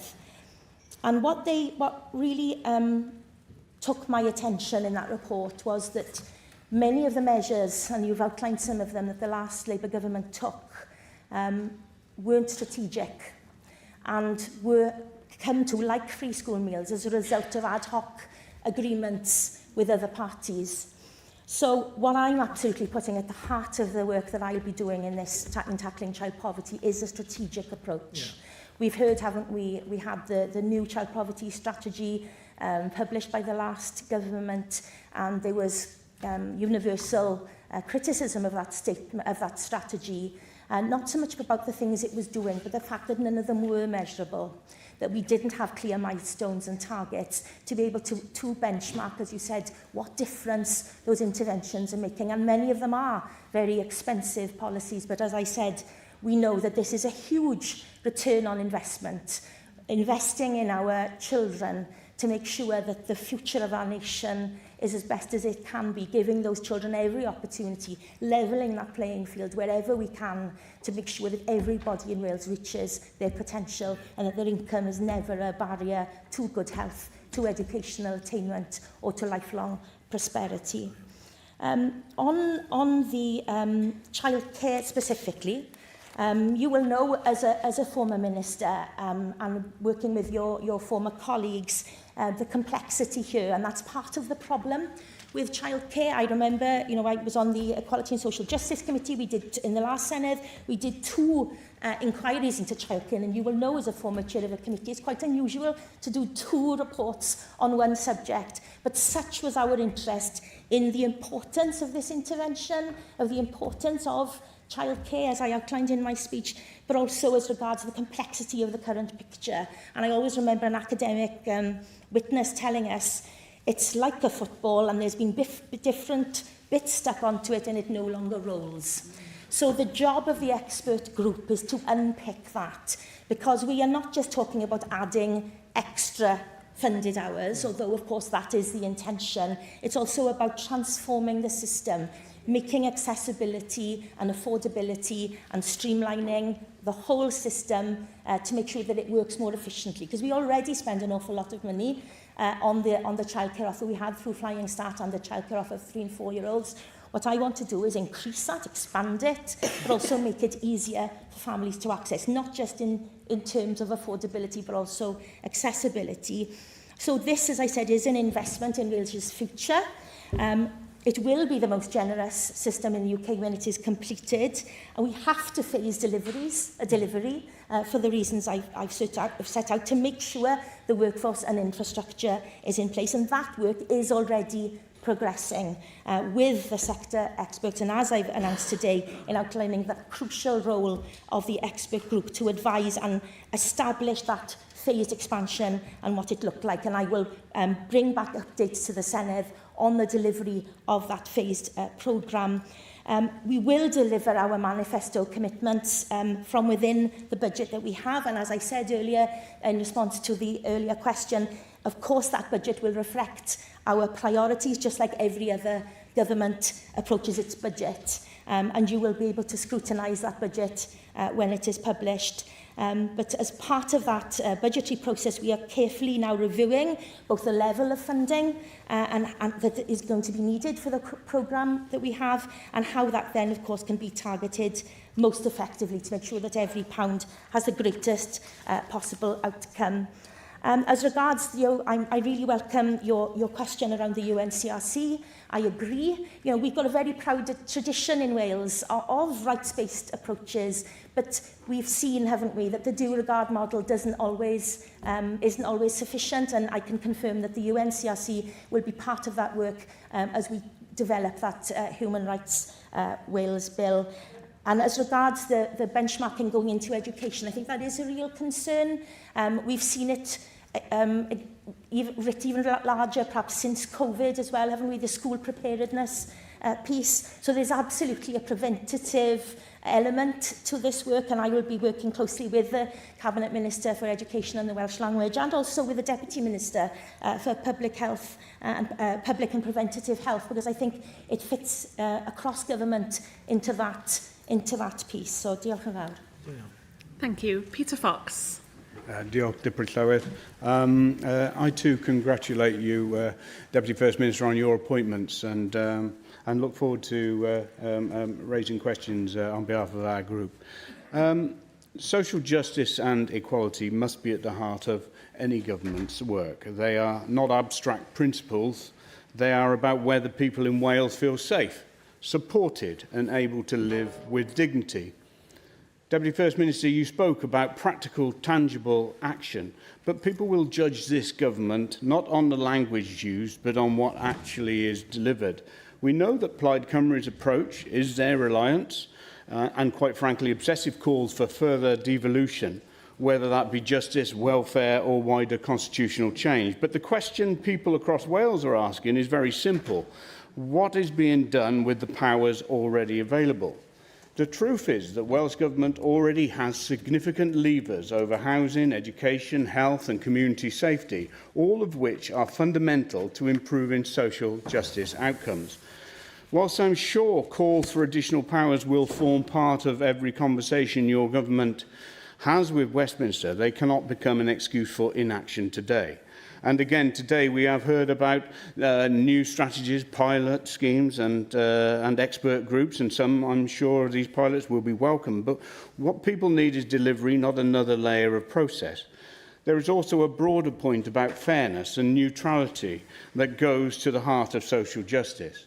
Recent commentary has highlighted concerns about organisations and public bodies appearing to take sides in contentious issues, including cases referenced by the Westminster Shadow Minister for Equalities, where questions have rightly been raised about whether institutions such as South Wales Police are acting in a way that is balanced and impartial.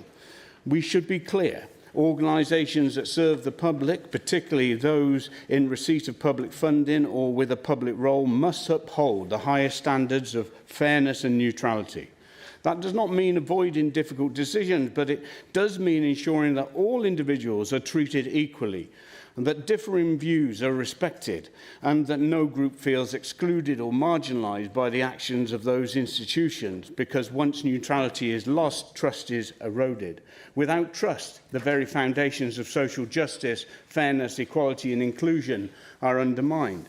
I welcome the commitment to dignity, respect and inclusion for the LGBTQ+ people, because equality must mean that everyone feels safe and valued, but we must see parity across Wales. Following the recent Supreme Court ruling on the meaning of sex in the Equality Act, the Equality and Human Rights Commission has set out clear guidance. But we are still seeing hesitation from the Welsh Government to fully align with that position at a time when organisations need certainty and that risks confusion and inconsistency. If we are serious about equality, the law must be applied clearly and consistently. Your planned actions on this would be welcome. So this Welsh Government must be clear in its expectations that organisations operating in Wales act fairly, transparently and without bias, putting the interests of all people they serve first. The Welsh Conservatives will continue to challenge the Welsh Government to focus on what really matters. That is using the powers they already have, delivering on the promises they've already made and putting the people of Wales first. Time is ticking, Deputy First Minister, on Plaid's first 100 days in office, and we are yet to see the results. We've heard a lot of fine words. We look forward now to seeing the change that will follow. Thank you. Diolch yn fawr i Peter Fox am yr ymateb yna. Gallai ddweud yn hollol glir a gadarn bod cydraddoldeb wir yn golygu rhywbeth a bod fe wir yn rhywbeth mae rhaid i ni roi pwys mwyaf arno. Mae peidio sicrhau cydraddoldeb yn rhywbeth sydd â pob mathau o, yn creu pob mathau o niwed, pob mathau o trauma, sydd nid yn unig yn niweidiol i'r unigolyn neu'r grŵp penodol yna sydd yn dioddau y fath yna anghydraddoldeb, ond hefyd i ni gyd, fel nes i sôn yn y dyfyniad yna gan Dr Martin Luther King Jr. Os nad i chi yn cael eich effeithio'n uniongyrchol, mae yn effeithio arnoch chi'n uniongyrchol. A o ran ceisio dod â ni gyd yn hyd mwyn gallu gweld hynny. Dyna yw fy nod drwy'r polisïau byddai yn gweithredu. Yw ceisio dod o pobl yn hyd i weld pam fod angen i ni gyd sefyll wrth ein gilydd, pam fod angen i ni boeni os yw hawliau un grŵp penodol o bobl yn cael eu tramgwyddo. Sut mae hynny'n effeithio arno ni gyd fel cymdeithas. Felly dyna beth fyddwn ni yn dweud fel ymateb i hynny. O ran eich pwyntiau chi o ran yr EHRC a'r ffaith bod ni wedi cael yr cod ymarfer nawr wedi cael ei gosod yn San Steffan, byddwn ni yn syml yn gweud, wrth gwrs mae'r Llywodraeth Cymru yn parchu dyfarniad goruchaf lys. Dyna yw y safbwynt, y safle cyfreithiol cyfredol, ac felly mae'n rhaid iddo fe fod yn cael dylanwad ac yn lliwio polisi datganoledig a'r ffordd mae gwasanaethau yn cael ei gweinyddu yng Nghymru. Rydyn ni ar hyn o bryd yn edrych i chi'n ymwybodol bod wedi cael ei osod, y cod ymarfer wedi cael ei osod nawr, dwi ddim eto wedi dod i rym, ond rydyn ni wrthi ac wedi bod yn wneud ers i'r dyfarniad uchelus gael ei droddodi, edrych ar beth sut mae hynny yn mynd i effeithio ar bolisïau a cyfrifoldebau Llywodraeth Cymru. I would like to note that the Supreme Court judgment noted that trans people are still protected from discrimination under the Equality Act 2010. Gender reassignment is a protected characteristic. Nothing has changed around that. So we will continue to discharge our equality duties, and we will expect all individuals, everybody who lives in Wales, to be treated with dignity and respect. And I think you will remember from my time previous to being in government, you'll know from the stand that my party has taken on this issue, and we as a Welsh Government are steadfast in our commitment to inclusion, and we will stand up to transphobia and all forms of anti-LGBTQ+ rhetoric. Trans people are a valued part of our communities in Wales, and they continue to be protected in law. And as Cabinet Minister for Social Justice and Equality and as Deputy First Minister, I want to give a clear signal to trans people in Wales that we as a government share your concerns and the concerns of your allies, and we want to work with you in navigating the practical implications of the Supreme Court judgment. This is a government which will never, ever punch down. Thank you. Niamh Salkeld. Diolch Deputy Llywydd, and thank you Deputy First Minister for this really important statement. One of the main reasons I got into politics was to tackle the heartbreakingly high levels of child poverty that we continue to see across Blaenau Gwent, Caerphilly, Rymney. In Blaenau Gwent specifically, child poverty stands at 34%, which is the highest rate anywhere in Wales. But behind that statistic are real children. Children going to school with worries no child should have. Children who start to feel that some opportunities are simply not for them. Children whose chances in life are shaped far more by where they're born than by their own talent or ambition. I welcome the seriousness with which this Plaid Cymru government is treating child poverty and the direction it's taking through measures such as the childcare offer and the canal payment. So, Deputy First Minister, what further steps will the Welsh Government take to ensure that every child in communities such as mine can thrive and fulfil their potential? Diolch. Diolch yn fawr iawn. As I said, we have been clear that we are going to focus on the priorities which have the biggest impact on people in Wales, and of course that includes tackling child poverty, helping people, helping families with the cost of living, throughout, as I said, the rollout of the childcare offer, developing the canal payment of £10 a week for the low-income families with young children, a new tackling child poverty plan with clear targets, and we are also going to be developing a national food strategy which will help with those. We've had very worrying statistics, haven't we, about the dependence and the rise of the dependence of children and families on food parcels. We know that the most families with children under 4 are the most likely to be in child poverty, and as we heard earlier, many of these families are working. So we have to make sure that we target all the measures we can as effective as we can, and that's why I want to have a new child poverty strategy to make sure that that is the case. I realise I didn't answer all of the questions from Lynn Neagle around Cynnal, so I will come back to some of those now. It's true that we are committed to introducing the Cynnal child payment as quickly as possible, in line with our wider commitments. And as I've said, we have established this expert group to lead and shape the work. It's going to play a crucial role. We have to make sure that this pilot does what we want it to do, that it's effective, and that we're able to evaluate it properly.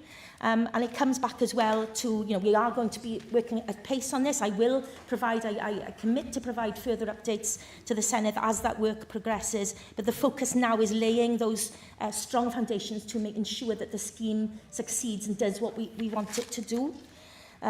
So, as I said, the immediate focus has to be on helping reduce costs for families, maximise incomes. I think that's another really key point as well. And I'm going to be reviewing the current Welsh benefits, as I outlined in my statement, to make sure that we really put that emphasis on the preventative. We know that there are skyrocketing levels of household debt amongst people with poverty, who are living in poverty. So that prevention piece, not just the crisis support, of course, that will always be needed, but we are going to be looking really clearly at, through the Welsh benefit system, how we can do even more in the prevention piece to make sure people's incomes are maximised. So we've got to look to some of those longer-term solutions, and I just wanted to come back quickly on what was raised around the devolution that Peter Fox raised with me earlier, because I do think that we really need to have the tools to do the job. We currently don't have those tools.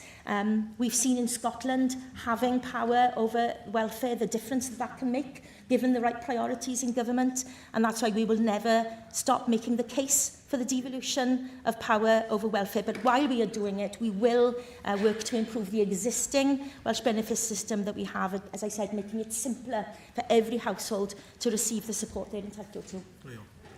Diolch. Laura Ann Jones. Diolch, Deputy Presiding Officer, and Diolch, Deputy First Minister. And firstly, congratulations on both of your appointments. And thank you for your statement outlining your priorities, Minister.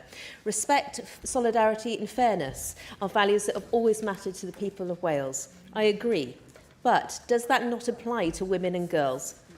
Are you equally committed to ensuring that their rights in law are upheld too? Do you agree with reform that they shouldn't have to still be fighting, in your words used in the statement, for their safety and fairness over a year since the Supreme Court ruling? It is shocking that all 4 of your Plaid MPs in Westminster backed a motion this week opposing single-sex services for women. This is nothing short of a complete betrayal for women and girls right across Wales. So, Deputy First Minister, will you condemn your Westminster counterparts for opposing single-sex services for women and girls in refuges, in girls' changing rooms and so on, and perhaps amend your statement today to include safety and fairness for women and girls as also a priority for your government? Diolch. Diolch am a question. The member for reform is obviously trying to attempt some kind of gotcha here, but I think you're only really exposing your lack of understanding as to how government works.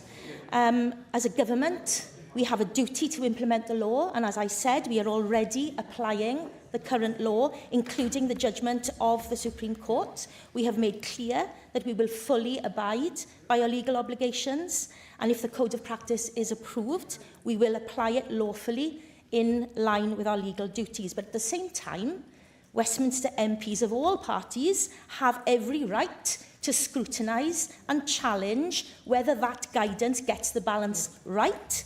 There's no contradiction there. That's how democracy, that's how government works. And what is frustrating is the way that some are trying to weaponise this issue instead of offering practical solutions.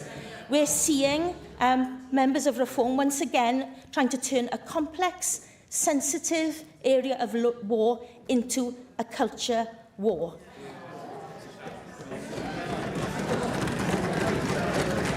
Thank you. Jane Dodds. Diolch yn fawr iawn, a croeso'r swydd. Falch gweld chi yn y swydd yma. Really great to also see your focus here on child poverty, and as you know, having been a child protection social worker for 25 years, I will continue to keep an eye on what you're doing, because this surely must be Plaid Cymru's defining test to change child poverty. You and I were members of the committee in the Senedd which heard about the importance of childcare to tackle child poverty. And I welcome the government's ambition, a stark contrast to Reform UK, who had no childcare commitments whatsoever in your manifesto. The previous government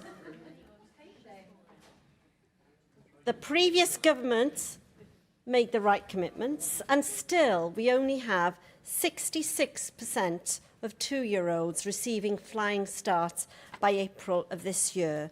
Wales's children cannot afford another approach which doesn't deliver, and I hope that isn't the case. I'm pleased to hear about your focus on the UNCRC as well. We know that one of the articles is about listening to children, and that's within Bill Paul Plenton as well, which, as you know, we laid as a cross-party group in the Senedd last Senedd. So I'm just wondering, how will you be listening to children, particularly those who are living in poverty and have had experiences of poverty? Because surely that's the most important thing that we can do in order to make sure we deliver the right sort of services for them. Diolch yn fawr. Diolch yn fawr I Jane Dodds. A dwi yn croesawu craffu. Fe wnaethon ni graffu gyda'n gilydd fel aelodau o'r pwyllgor a'r strategaeth a'r mesurau oedd gan y Llywodraeth diwetha I fynd i'r afel gyda thlodi plant ac anghyddoldeb, ac rwy'n croesawu y ffaith y bydd hi'n cadw llygad barcud arna I, a dwi'n edrych ymlaen at gael y cwestiynau ynglyn â'r strategaeth pan fyddwn ni wedi adolygu fe. Rwy'n croesawu hefyd ynglyn y pwysigrwydd o ran gwrando ar blant. Mae yn rhywbeth dyn ni yng Nghymru, dwi'n meddwl, wedi bod ar flaen y gad o ran gwneud yn dyfa, ond dwi yn meddwl bod yna bell I ffordd I fynd, a un o'r pethau dwi'n awyddus iawn I wneud wrth I ni ddatblygu mesurau gwrthlodi yma, wrth I fi rando ar arbenigwyr, yw bod ni hefyd yn gwneud yn siŵr bod ni yn gwerthuso pob mesur yn unol gyda phrofiadau, bywydau go iawn, a bydd hynny yn cynnwys rando ar blant. Diolch. Ac yn olaf, Becca Martin. Diolch, Dilynwch. Rents in Wales have risen faster than anywhere else in the UK, with average increases of almost 9% a year. UK government's freeze on local housing allowance has hit those facing rising rents the hardest, pushing more people into poverty. Shelter research shows that even the most affordable homes in Wales leave households facing an average shortfall of £1,900 a year, forcing them to cut back on essentials, fall into debt or risk eviction. In North Clwyd, that shortfall rises to £3,500. This shift pushes the burden onto local authorities and is causing widespread homelessness across Wales. Given your specific responsibilities for engagement with the Department for Work and Pensions, will you, with the Cabinet Minister for Local Government, Housing and Planning, press the UK Government to uprate local housing allowance annually and restore it so that it properly reflects medium local rents? Diolch yn fawr am y cwestiwn yna. The ongoing freeze by the UK Government of LHA local housing allowance rates have continued to have a disproportionate and detrimental impact on Welsh households, and I, along with the Cabinet Minister for Local Government, Housing and Planning, will be calling on the UK Government to make sure that local housing allowance rates keep pace with rising rents, because those ongoing increases in private rents reinforce the importance of a responsive local housing allowance system, with annual uprating essential to maintaining relevance and preventing erosion over time. And as you'd mentioned, more so a return to the 50th percentile would ensure that local housing allowance better aligns to the market and would more effectively then, of course, reflect current rental realities for Welsh households. Diolch. Eitem 5. Datganiad gan y dirprwy weinidog dros drafnidiaeth, gwydnwch seilwaith ac weddol. Galwaf ar y gweinidog cabinet dros drafnidiaeth, Mark Cooper.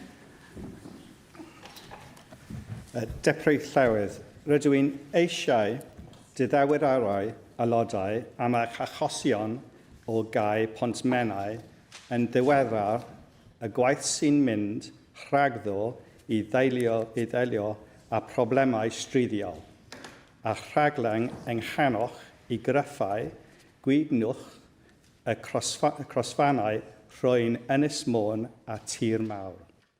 Byddaf hefyd yn rhoi diweriad ar y camau i fynd i'r afael a heriau a goridor yr M4 yn y de. Members will be aware, this is a bit easier now. Members will be aware that the bridge has experienced repeated closures in recent weeks, triggered by drivers ignoring the 7.5-ton weight limit. It is frustrating for everyone when clear restrictions are not followed. These limits are in place to protect the bridge during ongoing maintenance works, and compliance is essential if the bridge is to remain open safely.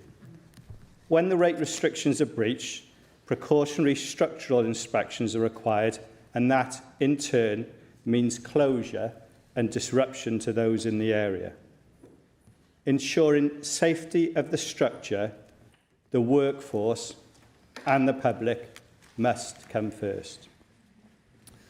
The bridge has been subject to a series of structural issues identified through ongoing inspection, including deficits in critical components, such as hangers and bolts beneath the deck. This is a 200-year-old structure, never designed for modern traffic demands, and it will continue to present challenges. While the hanger replacement and strengthening works have enabled reopening with restrictions, the bridge remains subject to a 7.5-ton limit and traffic management measures. The current phase of work is focused on stabilising and preserving the structure, including repairs to crossbeams and bolts beneath the deck, alongside wider refurbishment such as repainting, concrete repairs and lighting upgrades. These works are programmed to be completed in spring 2027 and keep disruption to a minimum. This government will press forward to resolve this at pace. The contractor, UK Highways A55 Limited, and their supply chain have used innovative techniques to design access platforms under the bridge with the aim to avoid daily lane closures and keep the bridge open and free-flowing for the local community. This is dependent on strict adherence to the weight limit restrictions, which is essential to keeping the bridge safely open during this work. This government is also working actively with North Wales Police and the Driver and Vehicle Standards Agency to undertake further enforcement in the area and achieve better compliance to the weight limit. It is unfortunate these weight limit breaches continue to occur, despite the extensive measures that have been considered and implemented.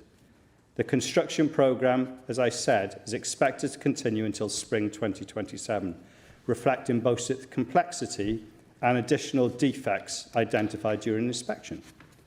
My officials will continue to work closely with UK Highways A55 Limited to ensure delivery is as efficient as possible. Llywydd, I recognise the disruption these closures have caused to communities across Ynys Môn and all those travelling in the north of the country. This has understandably led to deep frustration and increasing anger amongst those affected. And this government will act with greater urgency and focus on short-term measures and long-term solutions to improve resilience across the Menai Strait. That brings me to the wider issue of network resilience, both across the Menai Strait and on the M4 in the south of the country. The Menai crossings operate as a system. Britannia Bridge carries most traffic but is vulnerable to high winds, while the Menai Suspension Bridge has lower capacity and requires ongoing maintenance. When one crossing is restricted, the impact is felt across the region. We are progressing recommendations from the North Wales Transport Commission. This includes proposals for wind deflectors on Britannia Bridge to reduce weather-related disruption, alongside broader work to improve how the two crossings operate together during periods of pressure. We are also progressing options to improve traffic management on the A55, including signalling upgrades and variable speed limits on Britannia Bridge, so that disruption can be managed more effectively and when restrictions are required on either crossing. Looking at the longer term, we will now start looking at detailed options for a third Menai crossing, building on the work already undertaken. Llywydd, turning to the M4 around Newport, this remains one of the most constrained and heavily used transport corridors in Wales, with long-standing challenges around congestion, resilience and reliability. It is a route of national importance for communities, commuters and freight, and disruption on this part of the network can have consequences far beyond the immediate area. While a range of interventions has been considered over many years, no single solution will fully resolve these pressures. Incremental improvements alone have limited impact, and the corridor continues to operate beyond capacity, particularly at peak times.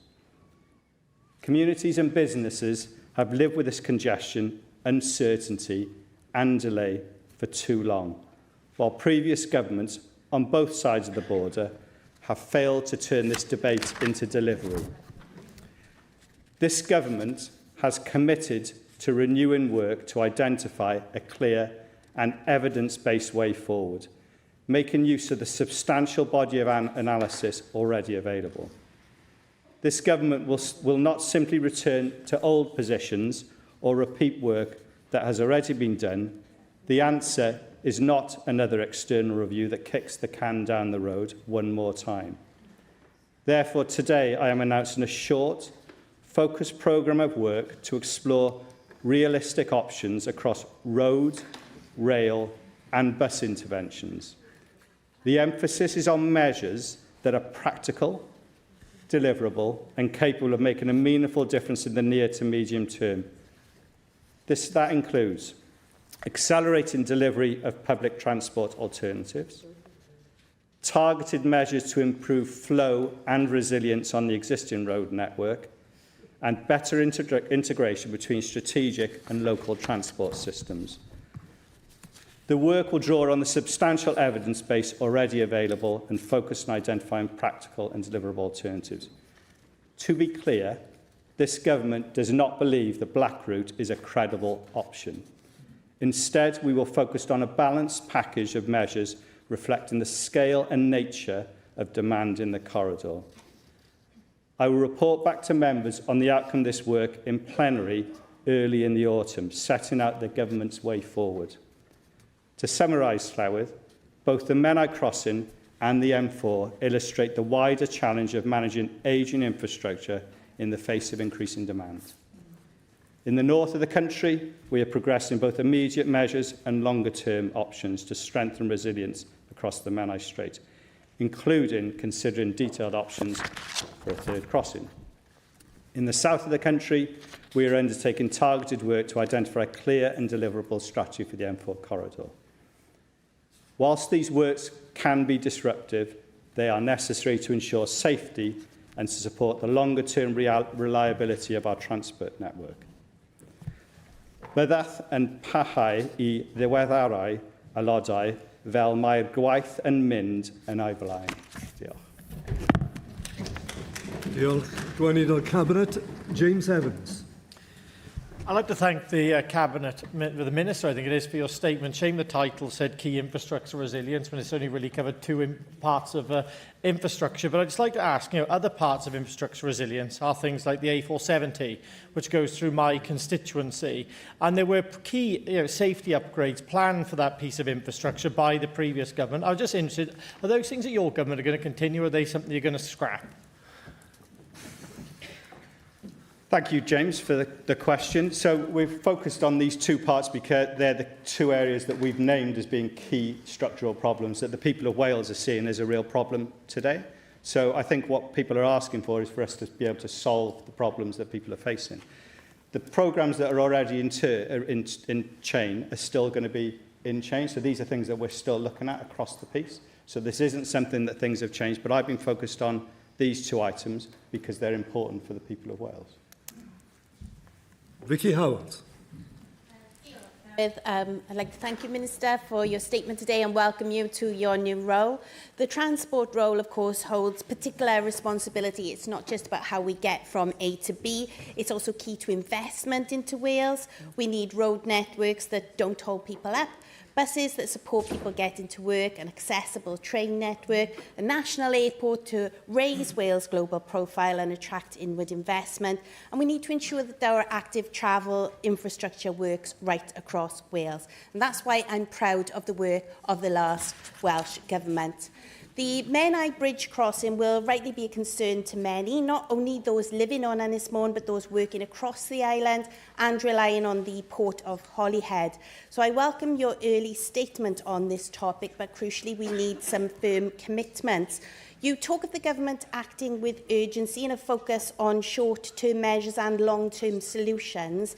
Can you therefore tell me, will the bridge work be completed before spring 2027, as had previously been planned for by the last Welsh Government? Yeah.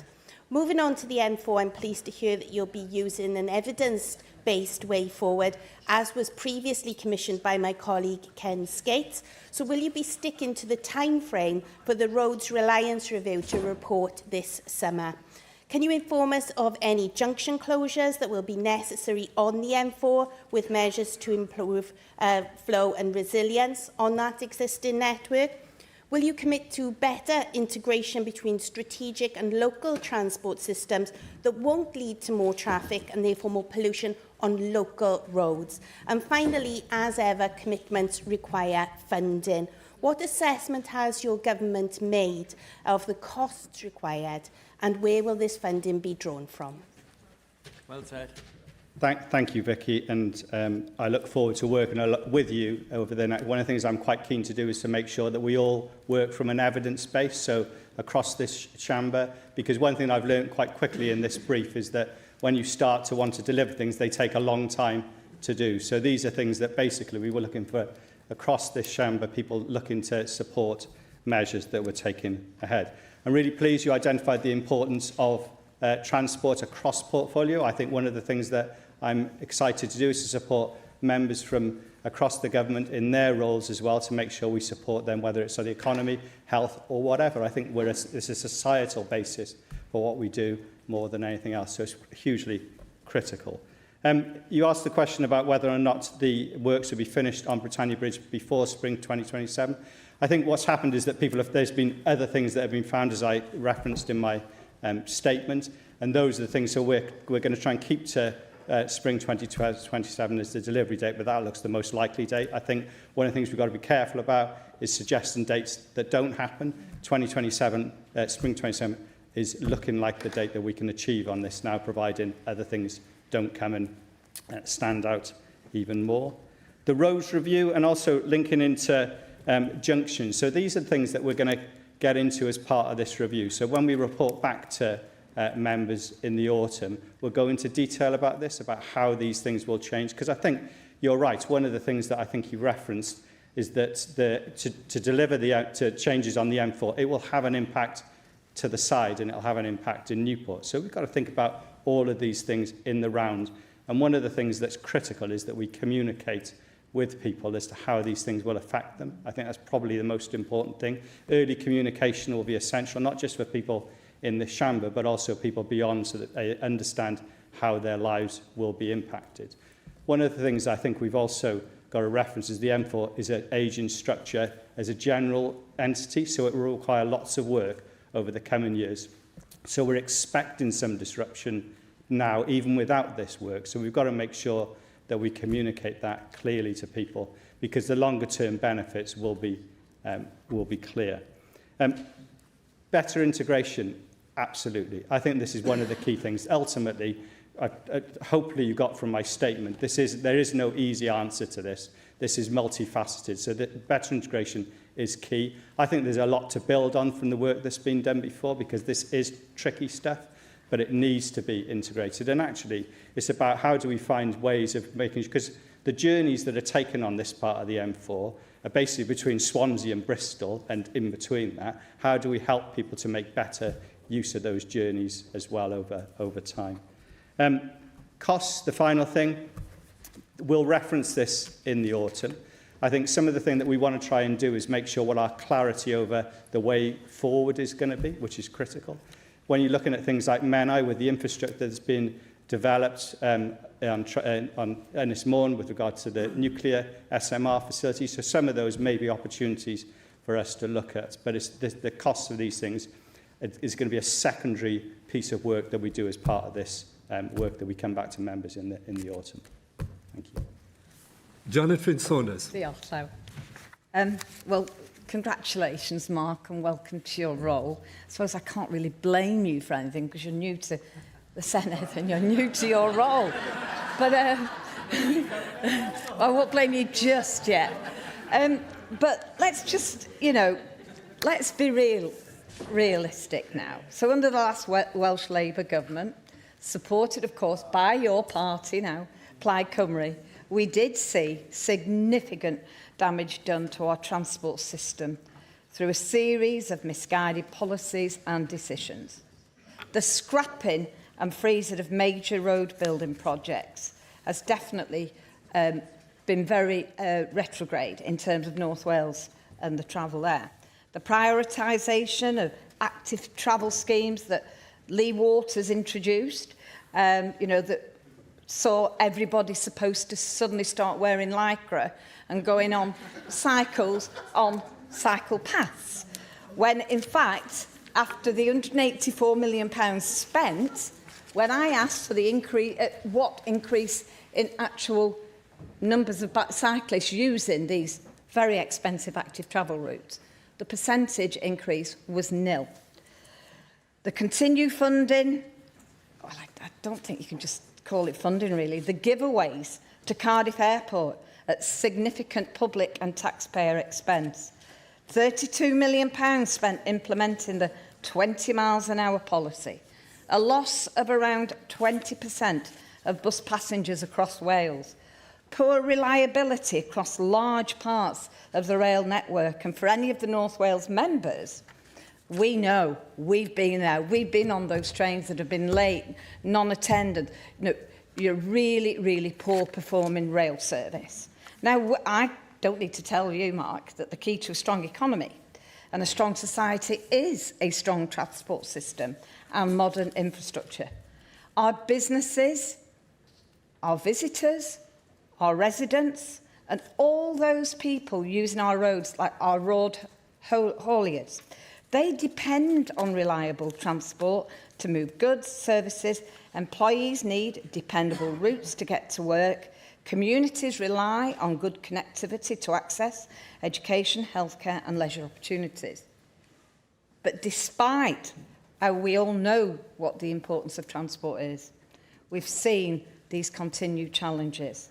7.6% of planned Transport for Wales services, sorry about this, Ken, for Wales services between January and 25 September were cancelled. Doesn't sound a lot, but that amounts to 15,958 cancellations, causing disruption for thousands of patients. The closures of the Menai Bridge, now, you've highlighted the recent closures. That's been going on over 4 years now, whilst those works have been going on. It's not something new. Those closures have been happening on a frequent basis. James. In my constituency of Bangor, Conwy and Mon, strong transport links are absolutely vital. Our area is one of Wales's. If Paul Davis was here, he'd argue with me, but he's not. Our area is one of Wales' premier tourism destinations, attracting thousands of visitors from across the United Kingdom and internationally. Tourism supports thousands of jobs, contributes significantly to our local economy. When our transport networks fail, it is not a good look. And when I see the traffic gridlocked along a lot of the A55, to include Menai Bridge, it does make you ask the question, just not a good thing, is it, for tourism?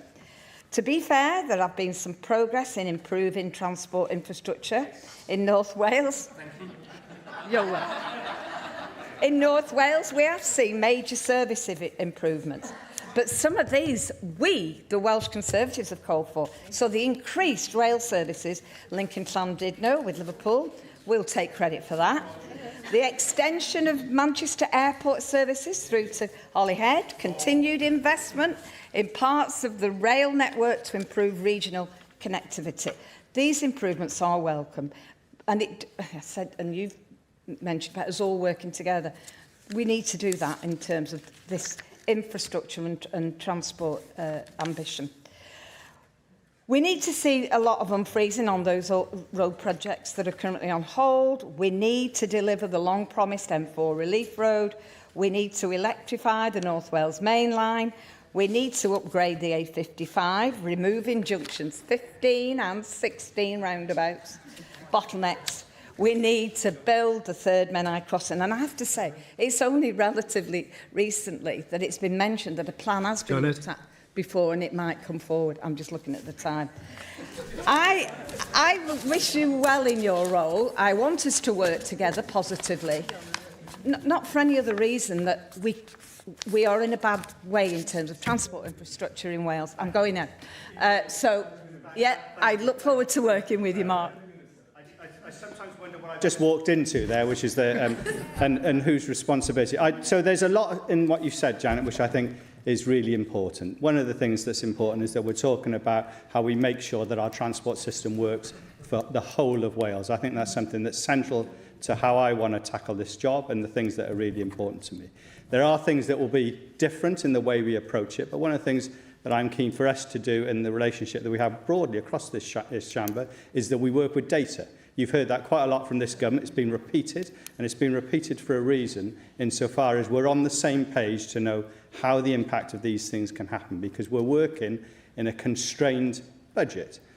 So we need to do things that are most appropriate to make the things work. There's a number of items that I've been focused on the resilience of two areas in this statement.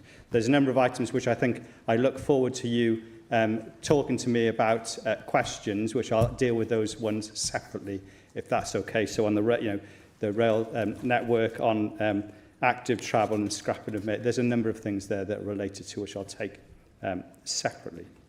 One thing that I think is important is that we, as a chamber, understand the complexity of what we're dealing with and just trying to get some compromise as to how we move this thing forward. Because the people outside here want progress, and that's what I'm here to do. So this is about making sure that we take action on things. But we all recognise that in the 4 years, some of these things won't get delivered in the 4 years because some of these things are complicated. Some of these things are, thank you, Jan. Some of these things are complicated. So what they need is a commitment that we can move forward on, and that's what I'm committed to do. Thank you very much. Now, with your forbearance, colleagues, we're going to slightly change the order here because James Evans, fair play to him, found himself cast in the role of front bench spokesperson on transport for a moment there. We're actually going to go to the last front bench spokesperson now, Jason O'Connell. Thank you, Llywydd, and thank you for the statement, Minister. But if I can start just by responding to Janet. There was a lot of sound bites in that statement, Janet, and you really shouldn't talk Wales down so much. You really shouldn't. But back to the statement itself. Road infrastructure should be an absolute top priority for this government. From Newport to Llandudno, Wales is full of economic potential, but it needs a transport network that can actually unleash that potential. Now, if we take the A55 that has been discussed quite widely today, the economic backbone of North Wales, it's used every day by hundreds of thousands of commuters and hauliers carrying freight between Chester and Holyhead. But it's been held back by congestion, bottlenecks, and tinkering up the edges of what needs to be a long-term solution in that area. When the A55 stalls, North Wales stalls. Businesses lose out, productivity is hit, and Wales' economy takes a hit as well as a result. Signalling upgrades of variable speed limits will not be enough. and while Plaid offer patch job fixes, reform back proper road building solutions. Minister, will you confirm if you intend to widen the A55 where appropriate, and if not, can you guarantee that what you've proposed in this statement will be enough to match the economic benefit that reform are planning with widening the A55? Also, the Minister is right to recognise that the Menai crossings operate as a system, but that system is already under clear and growing strain. Now, we welcome proposals such as wind deflectors on the Britannia Bridge and improved traffic management on the A55. These are sensible, practical steps to manage immediate disruption. As we said last week, we will back sensible solutions where we see them. But these are short-term mitigations. They're not the long-term solutions that our economy demands. Now, when either crossing is restricted, the impact is immediate and severe across the whole of North Wales. An entire community of 70,000 people are cut off. Community, freight and businesses are punished as a result. So while it's welcome that the government is now beginning work on options for a third Menai crossing, can the Minister be clear? What timelines do you have regarding that work, and how will they ensure that motorists and businesses using the crossings will face the least possible disruption in the meantime? And finally, if I can return to the M4 relief road that I know will be widely discussed, not only up till now, but during the entirety of this Senedd, it's key to a better connected and stronger economy for Wales. Now, hundreds of thousands of vehicles use the M4 around Newport daily. Countless business leaders have called for a relief road to be built.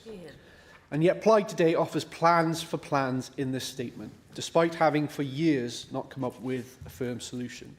Now, motorists have been stuck with a Plaid-backed Labour government that's been tough on motorists and soft on infrastructure for the last 27 years. They pushed excessive 20-mile-an-hour speed limits, slowing down the Welsh economy, wasted £150 million of taxpayer money on cancelled plans for the M4 relief road. Now, Minister, many motorists are waiting with bated breath to see how this new government will treat motorists. So what are your actual specific plans for a road-based solution, whatever that means? And how much will it cost? When will you deliver on your pre-election promises? Because your statement was severely lacking on details, and that is becoming a hallmark of this Plaid government early on. Now, reform will hold you to account on the M4 relief road. And when you fail to deliver your roads-based solution, we stand by, ready with a costed, credible and concrete plan, ready to execute for the people of Wales. Diolch. Thank you, Jason. And I think there's some stuff there that we could actually work together on, because I think you've talked about the need that we need to be working together for the benefit of the entirety of the people of Wales. You asked for a lot of detail, and what I've committed to do is to come back to members in the autumn. So this is within the 100, we've effectively added it to the 100-day plan. So you will have that detail and you'll have it in readiness. And then I expect the scrutiny to be demanding, and I look forward to it. It's something that I think that the people of Wales expect the same level of scrutiny to come to us in that regard as well. I don't accept that this is a patch job, because I think what we're looking at is something that is really going to make a difference to the people of Wales. That's what we're intending to do.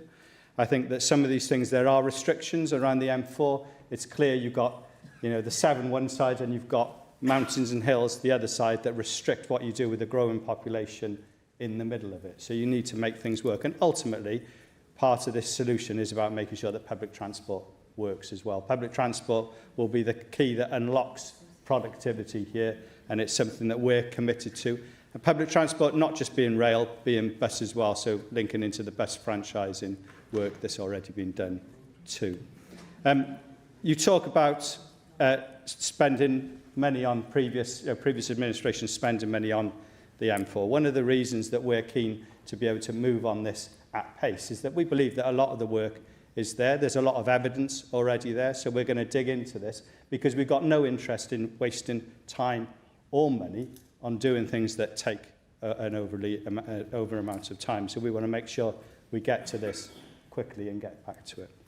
But I look forward, as I said to you earlier today when we met, I look forward to us sharing data that sorts out, that gives us guidance to how we move forward on all these things. Thank you. Rydyn ni'n symud nawr at gyfraniadau 1 funed. Paul Rock. Diolch, Llywydd. I'd like to congratulate the Minister on this important role. I'm pleased and relieved to hear the Minister confirm that the black route for the M4 Relief Road won't be revisited. I think it's worth remembering that the black route was abandoned because of both its appalling environmental impact and enormous cost. Of course, road building generally increases traffic, and the worry is that money spent on increasing the capacity of the M4 will be lost to public transport investment, driving modal shift in the wrong direction. Can the Minister explain how any new M4 relief road would be funded without impeding the government's ambitions for rail and bus infrastructure? Thank you, Paul. I think, so I share your view on the black route, which is the reason I reference it directly in this statement. We need to also recognise where people actually are. So I believe that we need to move people into public transport, and it needs to be done as soon as we can. I think there's data out there that shows that people aren't moving as quickly as they could or should be. So we've got a situation where people are angry with what's happening to them when they're stuck in traffic jams. So we need to do something that will help them do that, which is the part of the priority. But ultimately, like I said just in the previous answer, we're constrained in this area, so we need to make sure that the solutions are largely public transport related. So that's going to be the key focus. But when I answered Vicky's question earlier, it's about making sure we recognise that if we do things, the M4 is not just a through route beyond Newport, it's also an intra-Newport route as well, so that it gets used by other people within Newport. So we have to recognise that if you do make a change within Newport that solves some of these problems, you'll start to have knock-on effects elsewhere. So this has got to be an activity that recognises the complexity of what we're talking about, and that's why it will be a detailed piece of work. But like I said, the detail, I think, is largely there for us to dig into. Mae'r Rowlands. Diolch, Llywydd. Diolch i'r gweinidog am ei ddatganiad am Bontmennau, a dwi'n diolchgar iddo hefyd am gyfarfod efo Elfed Williams a minnau yn gynharach heddiw i drafod y mater yma, sy'n effeithio ar gymaint o bobl yn Ynys Môn ac ar draws Bangor Conwy Môn. Dwi'n croesawu clywed bod Llywodraeth yn gweithio'n agos gyda'r handdeiliaid i sicrhau cydymffurfiaeth gyda'r terfyn pwysau. Byddwn ni'n gwerthfawrogi pe byddai'r gweinidog yn medru ymleithi ychydig pa fesurau penodol sy'n ganddo dan sylw. Dwi hefyd yn falch o glywed nad oes oedi pellach i'r rhaglen waith ar y pwynt yma, a dwi'n erfyn arno i weithio ar y cyd gyda'r rheolwyr y prosiect i sicrhau bod hynny'n parhau. Ac yn olaf, mae'n braf gweld y Llywodraeth newydd yn cydnabod graddfa'r broblem ac yn mynd ati'n syth i roi datrysiadau hir dymor fel trydydd pont yn ôl ar y bwrdd. Gai ofyn pa sgyrsiau mae'r Dirprwy Weinidog yn gobeithio i gael efo Llywodraeth y Deyrnas Unedig am ba gyfraniad posib y byddai nhw'n gwneud i ddatrysiad hir dymor, o feddwl pam mor strategol bwysig yw cysylltedd ar ac oddi ar Ynys Môn, yn enwedig wrth i brosiectau fel Wilfa a'r porthlaf rhydd barhau ddatblygu. Diolch yn fawr. Diolch, Mae'r. I think on the first thing, in terms of what's happening now to try and make sure that we have less issues. So only vehicles under 7.5 tonnes, as we know, may use the bridge while restrictions remain in force, and overweight vehicles will be turned away. I think where appropriate, instances of non-compliance also need to be and will be reported to the police for enforcement. We have increased the presence of both police and traffic officers to support compliance and to help ensure the bridge can open safely. If breaches continue, we must be clear that closing the bridge may be the only safe option available. So we've really got to make sure we stop the breaches is the critical thing. On the works programme, the works form part of the necessary long-term refurbishment programme to protect this historic bridge and to ensure that it can continue to operate in the future. So they're necessary. We believe that we will hit the spring 2027 deadline, which is obviously critical. When it comes to UK government, I think this talks back to how we need to collectively understand what our ask is from this chamber as well, so that we can point to UK government and say we want their support and help to do it. This is going to be one of the key issues I bring up when I meet the Transport Minister, UK Transport Minister, alongside a number of other issues, including in the south of the country as well. We'll be covering that, and also rail infrastructure too. But ultimately, the UK Government has a part to play, and it's more being a strategic part of the route for a number of things, not just the links to Europe. These things have got to be seen as we can't leave the resilience of this crossing to be in the gods as it is at the moment, which is doesn't work for communities nor for the businesses that use it either. Jane Bryant. I'd like to welcome Minister to his position.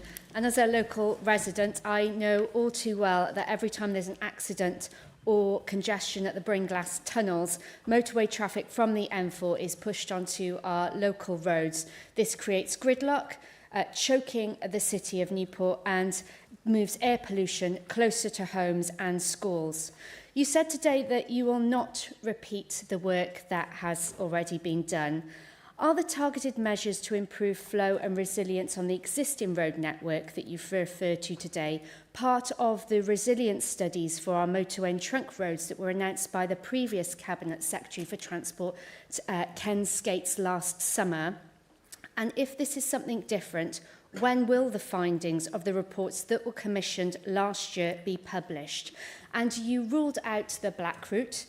Will you today rule out the blue route and rule out any closures of junctions? Thank you, Jane, for that. And I recognise, and you've written to me a number of times about since I've been in post, I think you're the person I've received most letters from with regard to this issue. So I recognise that you find it hugely important to you and your constituents. Start on the black route and just repeat that the government's not believe the black route is credible. So that's off the table, and we're taking it off the table today. All other road options, except the black route, are in scope. So we're looking at things that can solve the problems here. So we're looking at across the piece, and that will be part of the work that we're putting together. Are there other credible road options? That's part of what we'll come up to, and we'll be back in front of members in the autumn to talk to. But this is a hopefully I'm stressing, this is a multifaceted approach. This is about making sure that everything works together. So there may well have to be some junction closure, but this will be stuff that we deal with in the round. This road network is not designed for the amount of traffic that is taken at the moment. Everyone knows that in this chamber. The solutions are public transport focused to ultimate solutions, and that will be where we put a lot of effort. But this is where we're going to come back. In terms of the question about previous work that's been done, what I was referencing is that we're going to dig into the work that's been done, and that will form part of this announcement that we make in September when we come back after recess. So the work that's been done will be a key part of what we talk to members about then. And welcome to your role, and thank you for your time and meeting with me as well. I very rarely agree with James Evans, but in this regard, I have to say this is not a statement that covers the whole of Wales. And that is a real shame, because that's what I think many of us were expecting. A modern transport strategy cannot just be built around roads and not in just two parts of the country. It must also include sustained investment in our rail and bus network across the whole of Wales.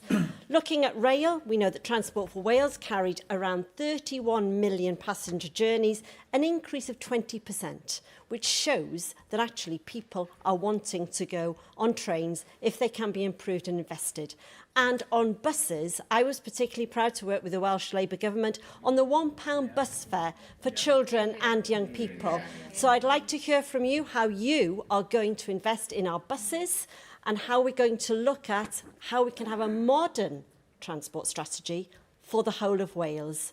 Please, can you outline exactly how that's going to happen? Diolch yn fawr. Diolch, Jane.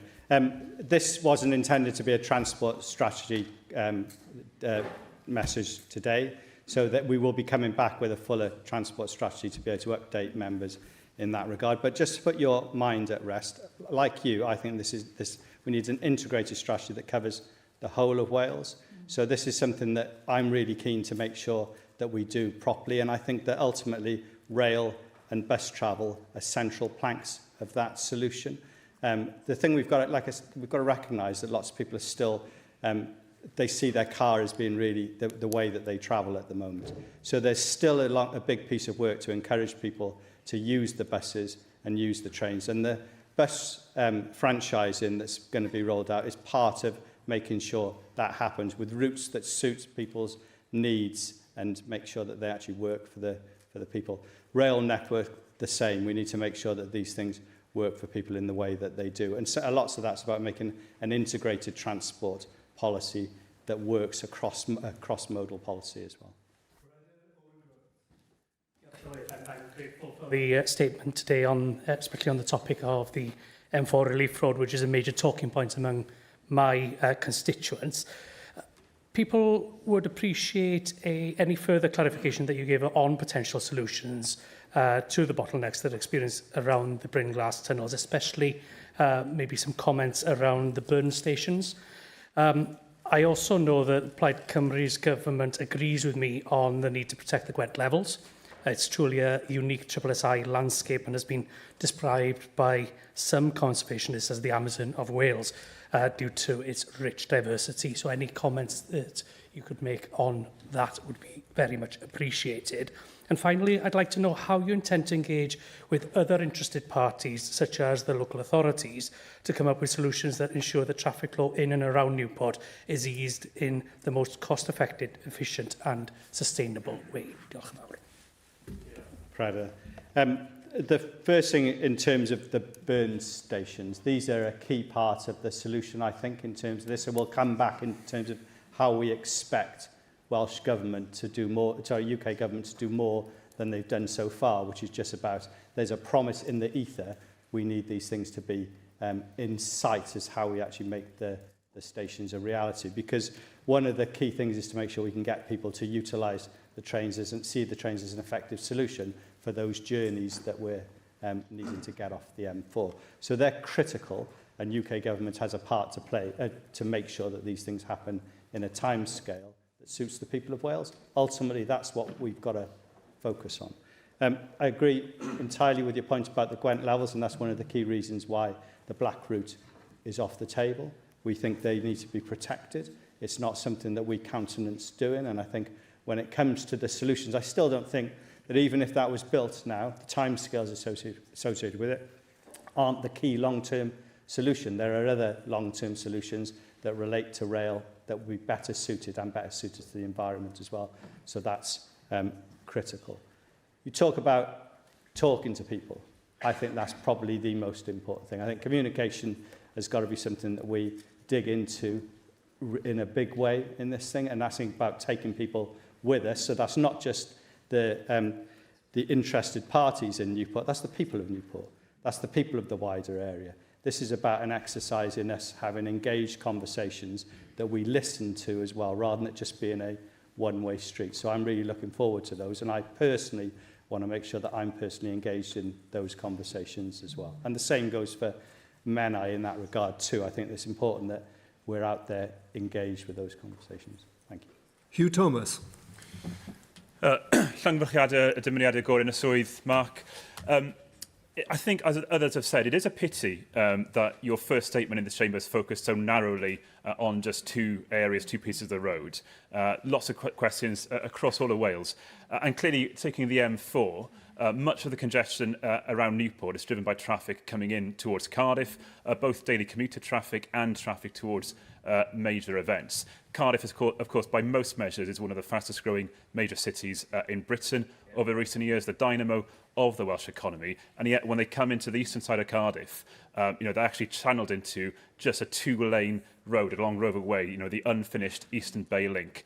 That, in turn, pushes traffic into areas like Splot, Tremorfa, Butetown, Adamsdown, some of the poorest communities still in Wales. So my ask is simple, Minister.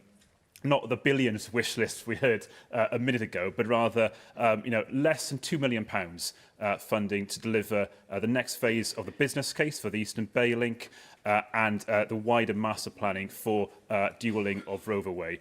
Can you commit to that today, Minister? That'd be very grateful and well received in my constituency. Diolch yn fawr. Diolch, Hugh. I'm not going to commit to it today. What I am going to...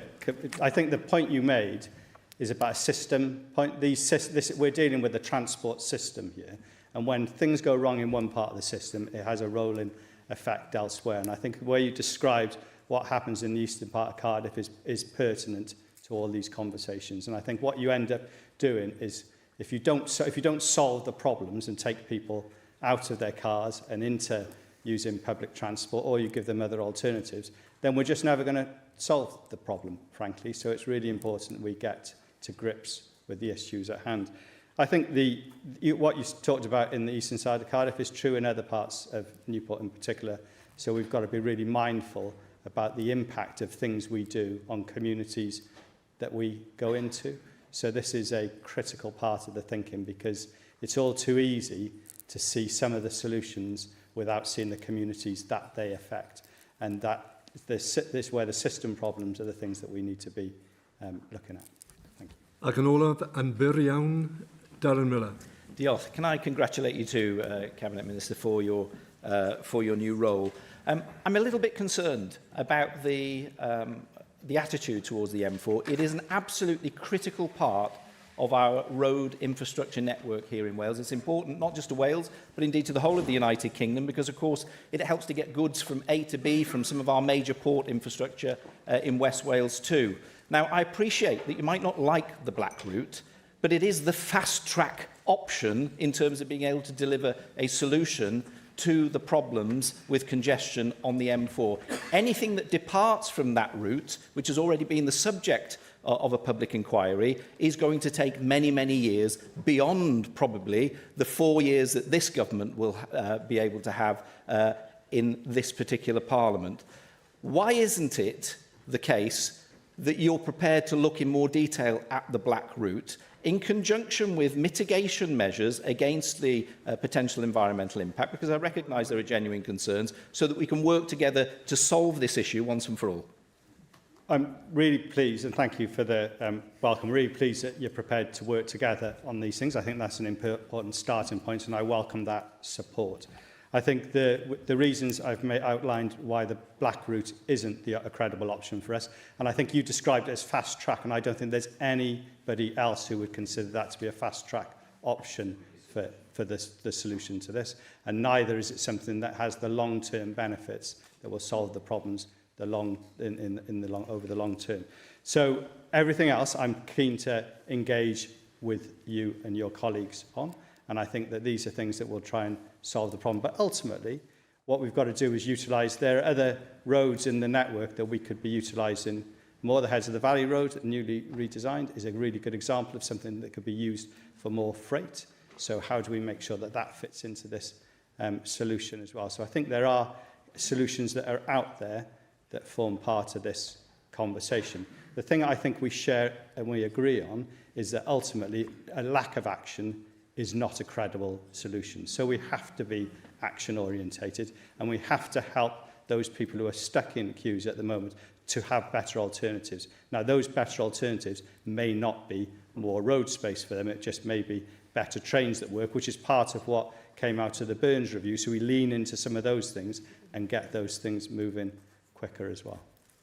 Diolch, Dirprwy Weinidog. Daw hynny a thrafodion heddiw I ben. Diolch yn fawr iawn.